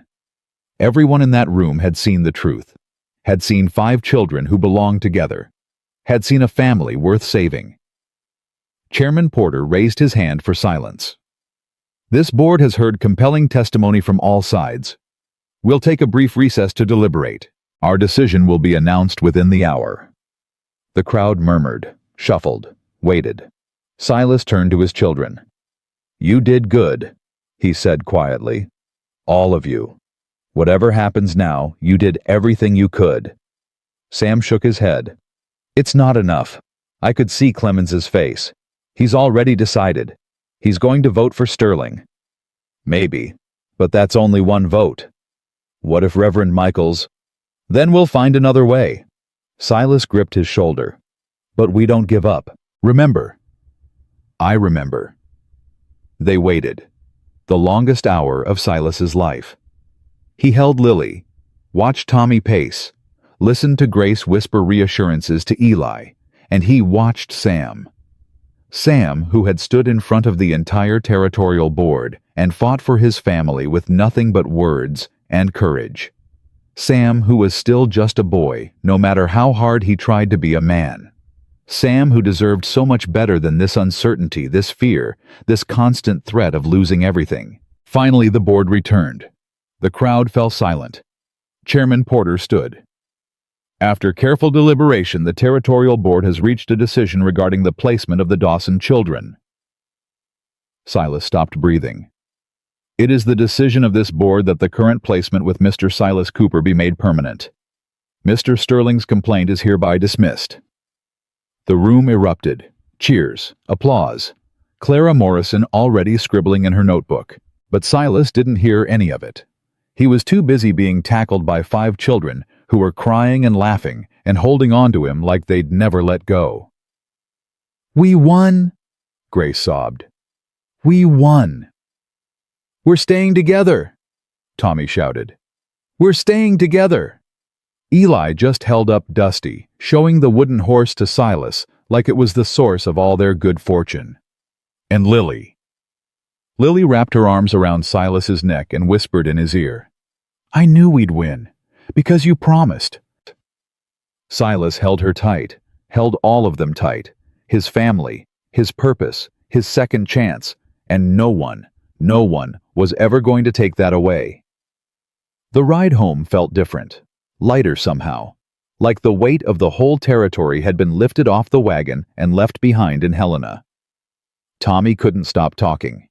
He told everyone they passed on the road about how they'd won, how Sam had stood up to the board, how the mean man with the fancy suit had lost. "We're a real family now," he kept saying. "Official and everything." Grace sat quietly, but she was smiling, really smiling. Not the careful, measured expression she usually wore. Something genuine. Something free. Eli had fallen asleep against Sam's shoulder, still clutching Dusty. The nightmares had been getting better. Fewer screams, fewer tears, more peaceful sleep. And Lily sat in Silas's lap on the driver's bench, holding the reins like she was steering them home herself. "I'm driving," she announced to no one in particular. "I'm taking us home." Silas let her believe it. Let her believe she was in control of something, even if his hands were really doing the work. "You're doing great, darlin'."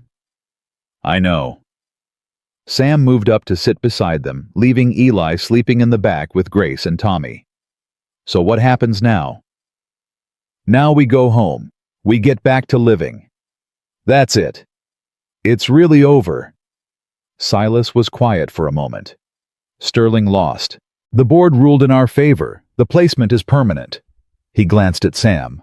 "But if you're asking whether life is going to be easy from here on out, no. We've still got a ranch to run, mouths to feed, winters to survive. That doesn't change." "I know that. I meant—" Sam struggled for words. "I meant, do we still have to be afraid? Do we still have to wonder if someone's going to take us away?" Silas thought about that.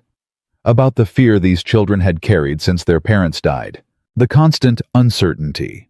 The knowledge that safety was temporary, that promises were lies, that home was just another word for the place you'd eventually leave. "You don't have to be afraid anymore," he said finally. "You're home, for good, and nobody is going to change that." Sam nodded slowly, then so quietly, Silas almost missed it. "Okay, I think I can believe that now." They reached the ranch on the second evening. The cabin looked different somehow. Smaller, maybe, or maybe just more like home. Silas pulled the wagon up to the porch, set the brake, and helped everyone down. Tommy and Eli ran inside, immediately racing to see who could start the fire first. Grace followed more slowly, already planning dinner in her head. Sam lingered by the wagon. Need help with the horses? Always. They worked together in comfortable silence, unhitching Rosie, brushing her down, making sure she had food and water. The routine was familiar now. Practiced. Something they'd done together 100 times in the weeks since Silas had bought 5 children at auction and changed all their lives. Silas? Yeah. Back in Helena, when I was talking to the board. Sam paused, his hands still on the curry brush. Were you scared that it wouldn't work? Terrified? You didn't look scared. I've had practice hiding it. Silas took the brush from him, started working on Rosie's other side. But yeah, I was scared out of my mind. Everything we'd built, everything we'd survived, it all came down to that one moment. And I couldn't do anything except sit there and watch you fight our battle. I had to do something. You did more than something. You won. Silas looked at him over Rosie's back. I've never been prouder of anyone in my life. You know that. Sam's face flushed. I just told the truth. Sometimes that's the hardest thing to do, especially when the people with power don't want to hear it. Silas finished brushing, hung the curry comb on its hook. You stood up. You fought back. You didn't let them see you as a victim or a number or a problem to be solved. You made them see you as a person, as a family. I was just, don't. Silas came around the horse, put his hands on Sam's shoulders. Don't make it smaller than it was. What you did in that courtroom took more courage than most grown men have in their whole lives. You should be proud. Sam's eyes were wet again. He seemed to be crying a lot lately. Or maybe he was just finally feeling safe enough to show it. I was so scared, he whispered. The whole time I was talking, I kept thinking, what if it doesn't work? What if they take us anyway? What if this is the last time I see my family all together? But you did it anyway. Yeah. That's what courage is, son. Not being fearless. Being scared to death and doing the right thing anyway. Sam wiped his eyes, straightened his shoulders. Can we go inside now? I'm hungry. Me too. Silas ruffled his hair. Come on, let's see what Grace is making. They walked to the cabin together, father and son. Not by blood, not by law, by choice. And that was stronger than either. The weeks that followed were the most peaceful Silas had known in years. The fear that had hung over them since the auction slowly began to lift. The children stopped flinching at every knock on the door, stopped watching the road for riders who might come to take them away, started believing, really believing that this was home. Tommy grew 3 inches, ate everything that wasn't nailed down, started helping with the horses like he'd been born to it. Grace's cooking improved until Silas had to admit it was better than his mother's had been. She started a garden plan for spring, mapping out where they'd plant vegetables, calculating yields, thinking ahead, in ways that made Silas realize she'd been preparing for this kind of life all along. Eli talked more every day. Whole sentences now. Sometimes whole conversations. He followed Sam everywhere, learning everything the older boy could teach him. And at night, the nightmares came less and less. Lily remained Lily. Curious, fearless, exhausting. She claimed every animal on the ranch as her personal friend, named them all, and talked to them constantly. The horses loved her. Even ornery old Scout would nuzzle her pocket for the sugar cubes she always seemed to have. And Sam was changing too. Slower to anger, quicker to smile, starting to act like the boy he should have been instead of the man he'd been forced to become. One evening, about a month after the hearing, Silas found him sitting on the porch watching the sun go down. Room for one more? Sam scooted over. Silas settled beside him. For a while, neither of them spoke. Just watched the colors change across the sky. I've been thinking, Sam finally said. About what? About what I want to be, when I grow up. Silas raised an eyebrow. That's a big question. I know. Sam pulled his knees up, wrapped his arms around them. When Pa was alive, I figured I'd just take over the homestead, work the land like he did, raise a family like he did. Never thought much beyond that. And now I think maybe I want to do something different. Sam glanced at him. Maybe something like what you did, finding kids who need help, giving them homes, making sure families stay together. Silas was quiet. That's not an easy life. Neither is this one.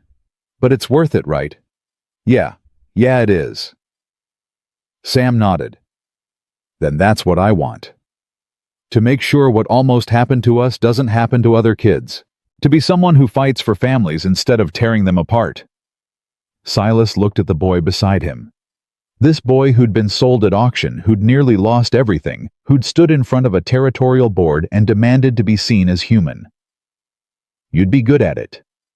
You think so? I know so. Silas put a hand on his shoulder. But you've got time. You don't have to decide anything right now. You've got years of growing up left to do. I know. Sam paused. I just wanted you to know what I'm thinking about, where I might be headed. I'm glad you told me. They sat together until the sun finished setting, until the first stars appeared, until Grace called them in for dinner. Then they went inside, together, where they belonged. Spring came slowly to Montana. The snow melted, the ground thawed, the world turned from white to brown to the first fragile green of new growth. Silas had never been so busy in his life. There was planting to do, fencing to repair, horses to train for the cavalry buyers who would come through in summer. 1,000 tasks that had waited through winter, all demanding attention at once. But he wasn't doing it alone anymore. Sam worked beside him from dawn to dusk, stronger now, more skilled. Tommy helped where he could, fetching tools, carrying supplies, asking endless questions about everything. Even Eli pitched in his small hands, surprisingly good at tasks that required patience and precision. The girls ran the house. Grace managed the cooking, the cleaning, the impossible logistics of keeping 6 people fed and clothed on a shoestring budget. Lily helped by helping, which mostly meant getting in the way and making everything take twice as long, but nobody had the heart to stop her. They were a family, a real functioning, messy, complicated family, and Silas had never been happier. One afternoon in late April, a rider appeared on the road to the ranch. Silas was mending fence with Sam when they saw him coming. A man on a dark horse moving at an easy pace. Sam went rigid. Easy, Silas said. Probably just a traveler. What if it's not? What if Sterling sent someone? Then we deal with it. Silas set down his tools. Come on, let's see who it is. They walked toward the road, meeting the rider at the edge of the property. The man was older, weathered face, kind eyes, something familiar about him that Silas couldn't quite place. Help you. The rider dismounted, removed his hat. Mr. Cooper? Silas Cooper. That's me? My name is Thomas Dawson. The man's voice caught. I was these children's uncle. Silas felt like he'd been punched. Sam had gone white. Uncle Thomas. His voice was barely a whisper. You left us. You took us to the orphanage, and you left us. The old man flinched. I know what I did, and I know nothing I say can make it right. His eyes were wet. I came to explain, and to apologize, if you'll let me. Sam's hands curled into fists. You said you'd come back. You said you'd get settled and come back for us. We waited. We waited for months. And you never came. I couldn't. Thomas's voice broke. I was sick. Same fever that took your parents. Spent 3 months in a hospital in Denver, barely alive. By the time I recovered, I couldn't find you. They said you'd been placed, that the records were sealed, that I'd have to go through official channels. So you gave up. No. Thomas stepped forward. I spent 6 months trying to find you, wrote letters, filed petitions, traveled to every orphanage and placement office in 3 territories. They kept telling me you'd been split up, that I'd have to find each of you separately, that it was impossible. He looked at Sam, at Silas. Then I saw the newspaper article about the hearing in Helena. About a man who'd bought all 5 of you at auction and fought to keep you together." His voice dropped. "And I came as fast as I could." Silence stretched across the yard. Silas watched Sam. Watched the boy struggle with something that was too big for his 12 years to process. "Why should we believe you?" Sam's voice shook. "Why should we believe anything you say? You shouldn't." Thomas's shoulders sagged. "I failed you. I failed my brother's children when they needed me most. Nothing I say changes that. I just wanted you to know it wasn't because I didn't care. I was dying in a hospital bed while you were being sold at auction, and that's going to haunt me for the rest of my life." Sam was crying now, angry tears, hurt tears. "You were supposed to take care of us. That's what family does." "I know. We needed you." "I know. And you weren't there." "I know." Thomas's voice was barely audible. "I'm sorry, I'm so sorry." Silas moved then, stepped forward, put himself between the old man and the boy. "Sam, go get your sisters and brothers. Bring them out here." "But—" "Do it." Sam hesitated, then nodded and ran toward the cabin. Silas turned to Thomas. "You say you're their uncle."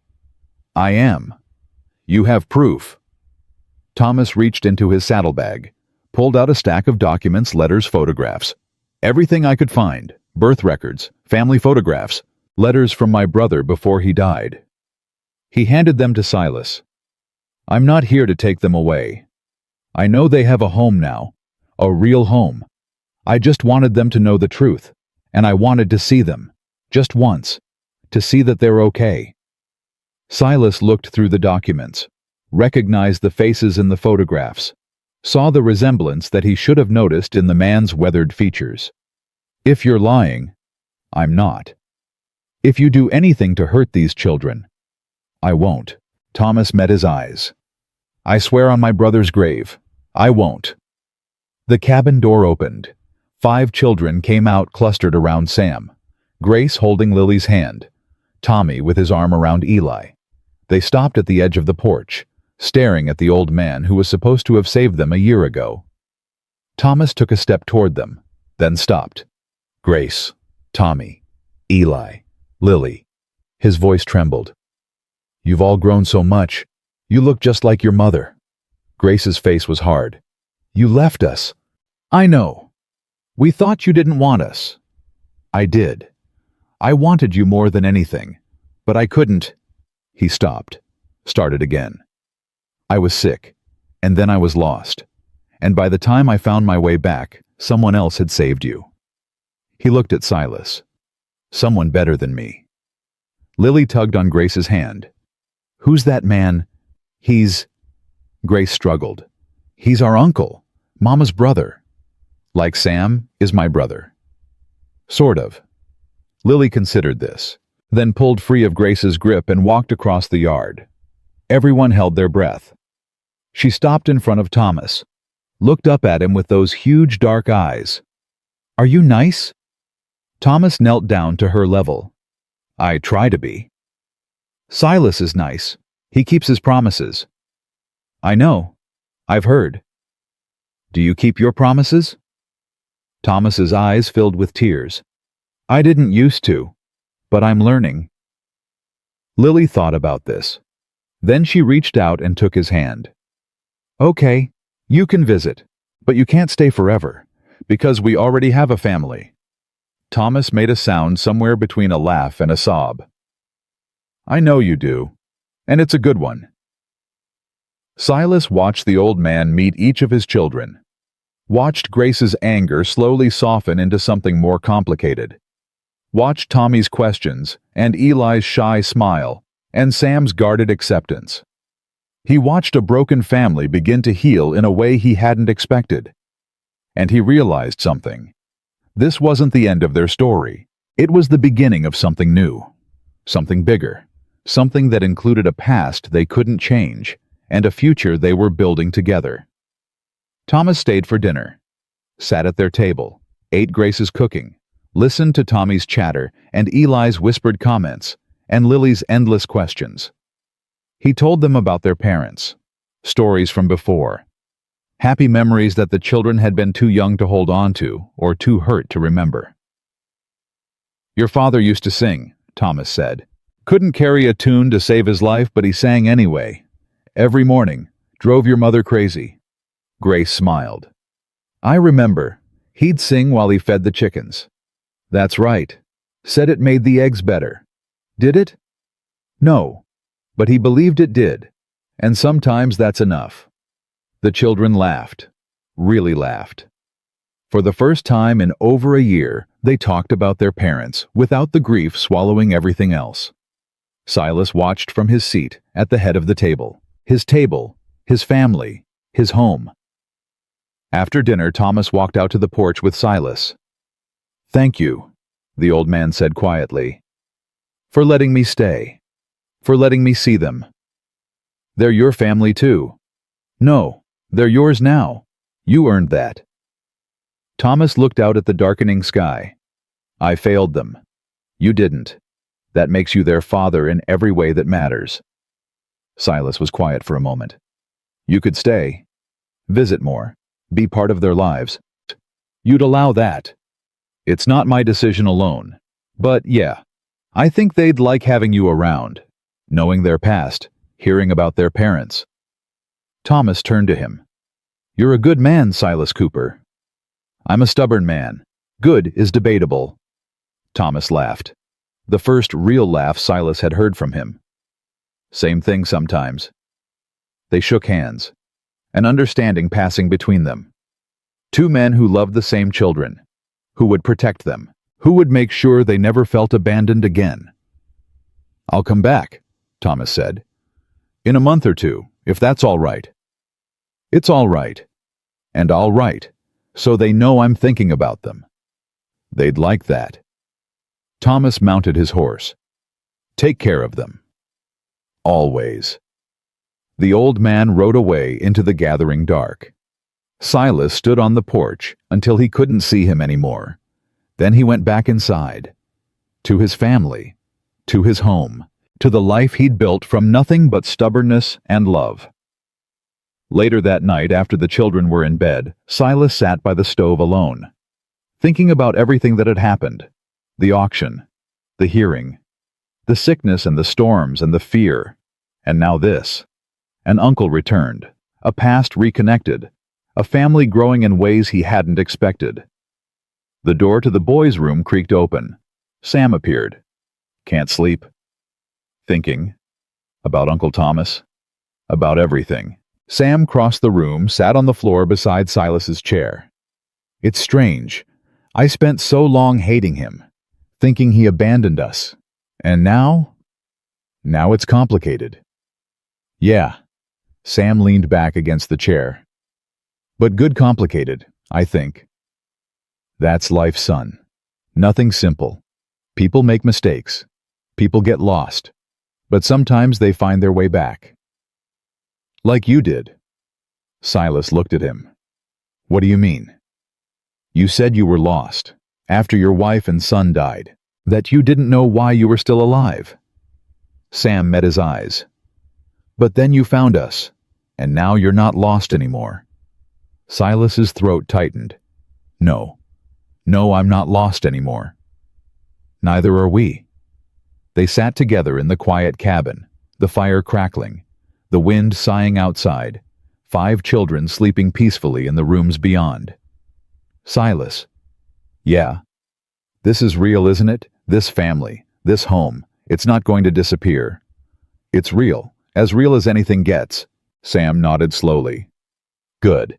Because I don't think I could survive losing another one. Silas reached down, ruffled the boy's hair. You're not losing anyone. Not ever again. Promise. Promise. Sam smiled. That rare, genuine smile that Silas had learned to treasure. Okay. I believe you. Then he stood, stretched, and headed back to bed. Good night, Silas. Good night, son. The door closed. Silas sat alone with the fire and the silence. Thinking about promises, about family, about the long road that had led him here, and knowing, really knowing that whatever came next, they would face it together. Because that's what families did. That's what love meant. And that was worth everything. Summer came to Montana like a promise finally kept. The ranch transformed. Fields that had been buried under snow now rippled with young wheat. The garden Grace had planned burst into life: tomatoes, beans, squash, climbing toward the sun. The horses grew sleek and strong, ready for the cavalry buyers who would come in August. And the children bloomed. Tommy shot up another 2 inches, his voice starting to crack and deepen in ways that embarrassed him terribly. He'd taken to working with the horses like he'd been born in a saddle, and Silas had already started teaching him to break colts. Grace turned 12 in June. They celebrated with a cake she'd made herself and presents wrapped in newspaper. She cried when Silas gave her a set of real cooking pots, not hand-me-downs, not borrowed, but brand new from the general store in Silver Creek. "You didn't have to," she kept saying. "You didn't have to." "Yeah, I did. Every cook needs her own tools." Eli had become Silas's shadow. The boy who'd barely spoken 6 months ago now chattered constantly, asking questions about everything, storing away knowledge like a squirrel, storing nuts for winter. He'd started drawing 2 pictures of the ranch, the horses, his family. Crude, but recognizable. Full of the details only someone paying close attention would notice. Lily remained Lily. Wild and fearless, and absolutely certain that the world revolved around her. She'd claimed the barn cat as her personal property, named it Princess Dusty II, and carried it everywhere, despite the animal's obvious displeasure. And Sam was becoming a man. Not all at once. Not in any single moment. But slowly, steadily, the boy Silas had met at the auction was transforming into someone new. Someone stronger. Someone who smiled more than he frowned. Someone who was starting to believe that good things could last. One evening in late July, Silas found him sitting on the hill behind the cabin. The hill where 2 wooden crosses stood. "Didn't know you came up here," Silas said, settling beside him. "Sometimes, when I need to think." "About what?" Sam was quiet for a moment. Then he gestured at the crosses. "Your wife, your son, do you still miss them?" Silas looked at the graves he'd dug with his own hands, the names he'd carved through tears and grief. "Every day." "Does it get easier?" "Not easier. Different. The missing doesn't go away. It just makes room for other things." Sam nodded slowly. "I still miss my parents, but it doesn't hurt as much anymore. Is that wrong? Does that mean I'm forgetting them?" "No." Silas put a hand on his shoulder. "It means you're healing. That's not forgetting. That's surviving. Sometimes I feel guilty, being happy here, like I'm betraying them somehow." "You think your parents would want you to be miserable?" "No." "You think they'd want you to spend your whole life grieving instead of living?" "No." "Then don't feel guilty for being happy. That's not betrayal. That's honoring them, living the life they wanted for you." Sam wiped his eyes. "I wish they could see us, see what we've become, see that we're okay." Silas looked at the sky, at the clouds drifting across the endless blue. "Maybe they can. Maybe they're watching right now." "You believe that?" "I don't know what I believe, but I know this. If there's any justice in the universe, your parents know you're safe. Know you're together. Know you're loved." Sam leaned against him, a boy seeking comfort from the man who'd become his father. "Thank you," he whispered. "For everything. For choosing us. For fighting for us. For not giving up. Thank you for letting me." They sat together until the sun touched the horizon. Then they walked back down the hill, together, like they did everything now. The cavalry buyers came in August. Silas had been preparing for months. The horses were trained, groomed, ready to show. This sale would determine whether they survived another winter or slid back into the desperate poverty that had defined the ranch before the children came. Sam helped him bring the horses to the paddock. Tommy watched from the fence, too young to participate, but too invested to stay inside. Grace kept the younger ones occupied in the cabin, though Silas knew she was watching through the window. The buyer was a stern-faced captain named Morrison, military bearing, sharp eyes. The kind of man who could spot a weak horse or a desperate seller from 50 paces. "These your animals?" "Yes, sir. Raised and trained them myself." Morrison walked the line, checked teeth hooves confirmation, ran his hands along flanks and legs, made notes in a small leather book. "The bay is sound. The sorrel too. But this gray, thunder." Silas moved to the horse's side. "Best cow horse I've ever trained. Responsive, brave, smart. He'll serve you well. He's got a scar on his foreleg. Wire cut from 2 years ago. Healed clean. Doesn't affect his movement." Morrison studied him. Studied the horse. Studied Sam, who was standing rigid with anxiety. "Your boy, my son, yes." The word came out without thought, without hesitation. "My son." Sam's eyes widened, but he didn't contradict it. Morrison nodded slowly. "He looks like a hard worker." "He is. Best I've ever had." "Taught him yourself?" "We taught each other."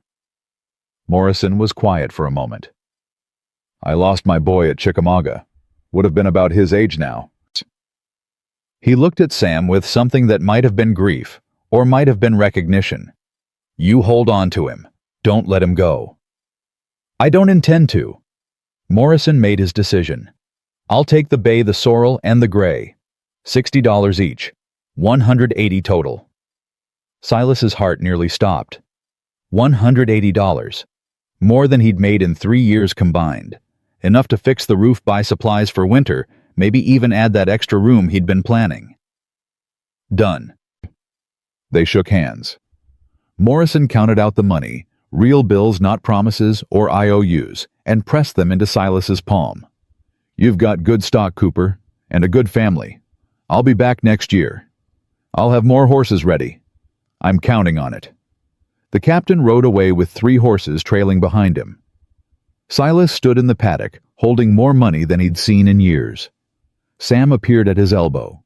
"Did we do it? Did we really do it?" "We did it. That's enough for winter for everything." "Enough and then some." Silas looked at the boy. "We're going to be okay, son. Really okay. For the first time since—" He couldn't finish. Sam finished for him. For the first time ever. For any of us. They walked back to the cabin together. Inside, the others were waiting. Grace had seen the money change hands. Tommy was bouncing with impatience. Eli was clutching dusty eyes bright with hope. Lily was trying to climb onto the table to see better. "Well," Grace's voice was tense. "What happened?" Silas held up the money. For a moment nobody spoke. Then Tommy let out a whoop that probably scared every bird within a mile. "We're rich. We're actually rich." "We're not rich." Silas laughed. "But we're not poor anymore either." Grace burst into tears. "We can fix the roof. We can buy real winter coats. We can do all of it." Silas pulled her into a hug. "We can finally stop surviving and start living." Lily tugged on his pants leg. "Does this mean we can get a real Christmas tree? A big one?" Silas looked down at her. "Yeah, darling. This year we're getting the biggest Christmas tree in Montana." She squealed with delight. And Silas stood there surrounded by his family, holding enough money to see them through winter, and felt something he'd almost forgotten existed. Security. Real, solid, unshakable security. For the first time in years, he didn't have to wonder how they'd survive. They just would. Together. Fall came early that year. The leaves turned gold and red, then fell to blanket the ground. The nights grew cold, the days grew short, and the family drew closer together, preparing for the winter ahead. But this winter was different. The roof no longer leaked. The walls had been properly chinked against drafts. The larder was full, not just adequate, but genuinely full. There were new coats for everyone. New boots that actually fit new blankets that weren't held together by patches and prayers. It feels strange, Grace admitted one evening. Having enough. Strange how, like I keep waiting for something to go wrong, for someone to take it away. Silas understood that feeling. The fear that good things couldn't last. The suspicion that happiness was just a setup for heartbreak. Nothing's going to take it away. You can't know that. No, but I can promise to fight like hell if anything tries. Grace smiled. That rare, full smile that transformed her face. That's enough. That's always been enough. Uncle Thomas came for a visit in late October. He'd kept his promised letters every few weeks, short visits when he could manage them. The children had warmed to him slowly, cautiously, like animals learning to trust a new handler. This visit he brought gifts, small things, a ribbon for Grace, a pocket knife for Sam, carved toys for the younger ones. You didn't have to, Grace said unconsciously, echoing what she'd said to Silas about the cooking pots. I know, but I wanted to. Thomas sat at the table looking older than his years. I missed so much. I can't make up for that. But I can be here now. That's all we ever wanted, Sam said quietly. For people to be here when they said they would. Thomas nodded. I'm here for as long as you'll have me. Then you're here for good. Eli's voice surprised everyone. The boy who'd been silent for so long now spoke up without hesitation. Because we don't send family away. Thomas's eyes filled with tears. Thank you, Eli. That means more than you know. The old man stayed for a week. He helped with chores, told stories about the children's parents, played games with Tommy and Eli, let Lily braid his sparse gray hair into ridiculous configurations. And when he left, he hugged each child goodbye. I'll be back for Christmas, he promised. Try to stop me. We won't, Lily said seriously. Because you're family now, and family always comes back. Thomas looked at Silas over her head. You've done something remarkable here. We all have. No, this is you. The way they trust, the way they love, the way they believe in tomorrow. That's all you. Silas shook his head. That's all them. I just gave them a place to do it. Thomas smiled. Same thing in the end. He rode away into the October morning, and the family he left behind went back to their life. Together, like always. The first snow came on November 15th. 1 year to the day since Silas had stood in a stockyard and watched 5 children being sold at auction. 1 year since he'd said, all of them, and changed his life forever. The children noticed the date. Of course they did. They noticed everything now, dates and seasons, and the way memory attached itself to the calendar. 1 year, Sam said at breakfast. I can't believe it's been a year.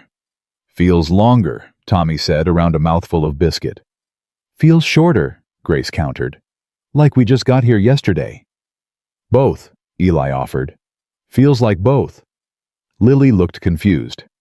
What are we talking about? The day Silas found us, Grace explained. The day he brought us home. Oh. Lily thought about this. That was a good day. Yeah. Sam looked at Silas. Yeah, it was. Silas didn't know what to say, didn't know how to mark the occasion, this anniversary of everything changing. But Lily solved the problem for him. We should have a party. A party. For our birthday, the day we became a family. She said it like it was the most obvious thing in the world. Families have birthdays. We should have one too. Silas looked at the others, at Grace's hesitant smile, at Sam's shrug, at Tommy's enthusiastic nodding, at Eli clutching Dusty and waiting to see what everyone else decided. A party, Silas said slowly, for our family birthday. With cake, Lily added, and presents. And we all say nice things about each other. That's a lot of nice things. We're a nice family, Silas laughed. For the first time in longer than he could remember, he laughed until his sides hurt. Okay, a party. For our family birthday. They spent the day preparing. Grace made a cake chocolate their collective favorite. Tommy and Eli decorated the cabin with whatever they could find, ribbons, dried flowers, drawings Eli had made. Sam helped Silas move furniture to make room for celebrating, and Lily supervised everything, convinced that the whole operation would collapse without her leadership. When evening came, they gathered around the table. 6 people, 1 cake, 1 year of being a family. "Someone should say something," Grace said. "Something important about what this day means." Everyone looked at Silas. He cleared his throat. "1 year ago, I went to Silver Creek to buy a horse. I had $75 in my pocket and no plan for anything except surviving another winter alone." He paused. "Then I saw 5 children on an auction platform, holding hands, trying not to be separated, and something in me broke open." His voice roughened. "I didn't know any of you. Didn't know your names or your stories or what you'd been through. All I knew was that watching you be torn apart was wrong, and I couldn't live with myself if I let it happen." He looked at each of them. "I spent everything I had that day, every cent, every bit of security I'd built. I went home with empty pockets and 5 children I didn't know how to care for." He smiled. "Best decision I ever made." Tommy started crying. Grace reached for his hand. Eli pressed closer to Sam. Lily climbed into Silas's lap like she belonged there. Because she did. They all did. "This year has been hard," Silas continued. "We've faced storms and sickness and people who wanted to tear us apart. We've been scared and hungry and uncertain about tomorrow. We've made mistakes and learned from them and made new ones." He paused. "But we did it together. Every challenge, every triumph, every ordinary day in between. We faced it as a family, and that's worth more than all the money or security or comfort in the world." He raised his glass water, not whiskey, because there were children present. "To our family, 1 year old today. May we have 100 more. 100 more," they echoed. And then Lily blew out the candles, and then they ate cake. And then they sat by the fire telling stories about the year behind them, making plans for the years ahead. A family, imperfect and messy, and held together by choice instead of blood. But real, so real. Later that night, after the younger ones had gone to bed, Sam found Silas on the porch. "Thank you." "For what?" "For all of it." Sam stood beside him, nearly as tall now, nearly grown. "For seeing us that day. For choosing us, for fighting for us when everyone else gave up. I told you it was the best decision I ever made. I know, but I wanted you to know. It was ours too." Sam's voice was steady. "The best thing that ever happened to us. You, this place, this family. Even after losing our parents, even after everything we went through, we ended up here. With you. And that means something." Silas's throat tightened. "What does it mean?" "It means that maybe—" Sam paused. "Maybe the worst things that happen to us can lead to the best things. Maybe losing everything is sometimes how we find what we're supposed to have." That's pretty wise for a 13-year-old. "I learned from you." They stood together in the cold November night, watching the stars, watching the snow begin to fall, watching the world turn white and clean and new. "Silas. Yeah. I love you. I know I've never said it, but I do. You're my father, not because you have to be, because you chose to be, and that means more than blood ever could." Silas couldn't speak for a moment. When he finally found his voice, it was rough with emotion. "I love you too, son. All of you. More than I ever thought I could love anything again." Sam leaned against him. A boy and his father. Watching the snowfall, watching their breath fog in the cold air, watching the world they'd built together hold firm against the night. "We should go inside," Sam finally said. "It's cold." "Yeah, we should." But neither of them moved. Not yet. Not until the snow had covered everything in white. Not until the silence felt complete. Then they went inside, together. To the family waiting by the fire. to the home they'd earned and defended and loved, to the life that had grown from $75 and a single act of stubborn, desperate hope. And as the door closed behind them, as the warmth wrapped around them, as Lily's sleepy voice called out, asking if there was more cake, Silas Cooper knew one thing with absolute certainty. Some promises were worth everything it cost to keep them, and some families were worth even more. He looked at his children, Sam and Grace and Tommy and Eli and Lily, and felt his heart expand beyond anything he'd thought possible. This was his life now. This was his purpose. This was his home. And nothing would ever take it away. Because family wasn't just blood. Family wasn't just law. Family was a choice made every single day, in every single moment, through every single struggle and triumph and ordinary Tuesday afternoon. Family was saying, "All of you come with me," and meaning it. Family was keeping that promise no matter what it cost. And Silas Cooper had kept his promise. From that first moment in the stockyard to this quiet night by the fire, he had never wavered, never given up, never let go, and he never would. Because that's what family meant. That's what love meant. That's what forever meant. Not the absence of pain or struggle or uncertainty, but the presence of people who chose each other again and again through all of it. Silas looked at his children one more time. Then he smiled, and they smiled back. And that was everything. That was enough. That was home.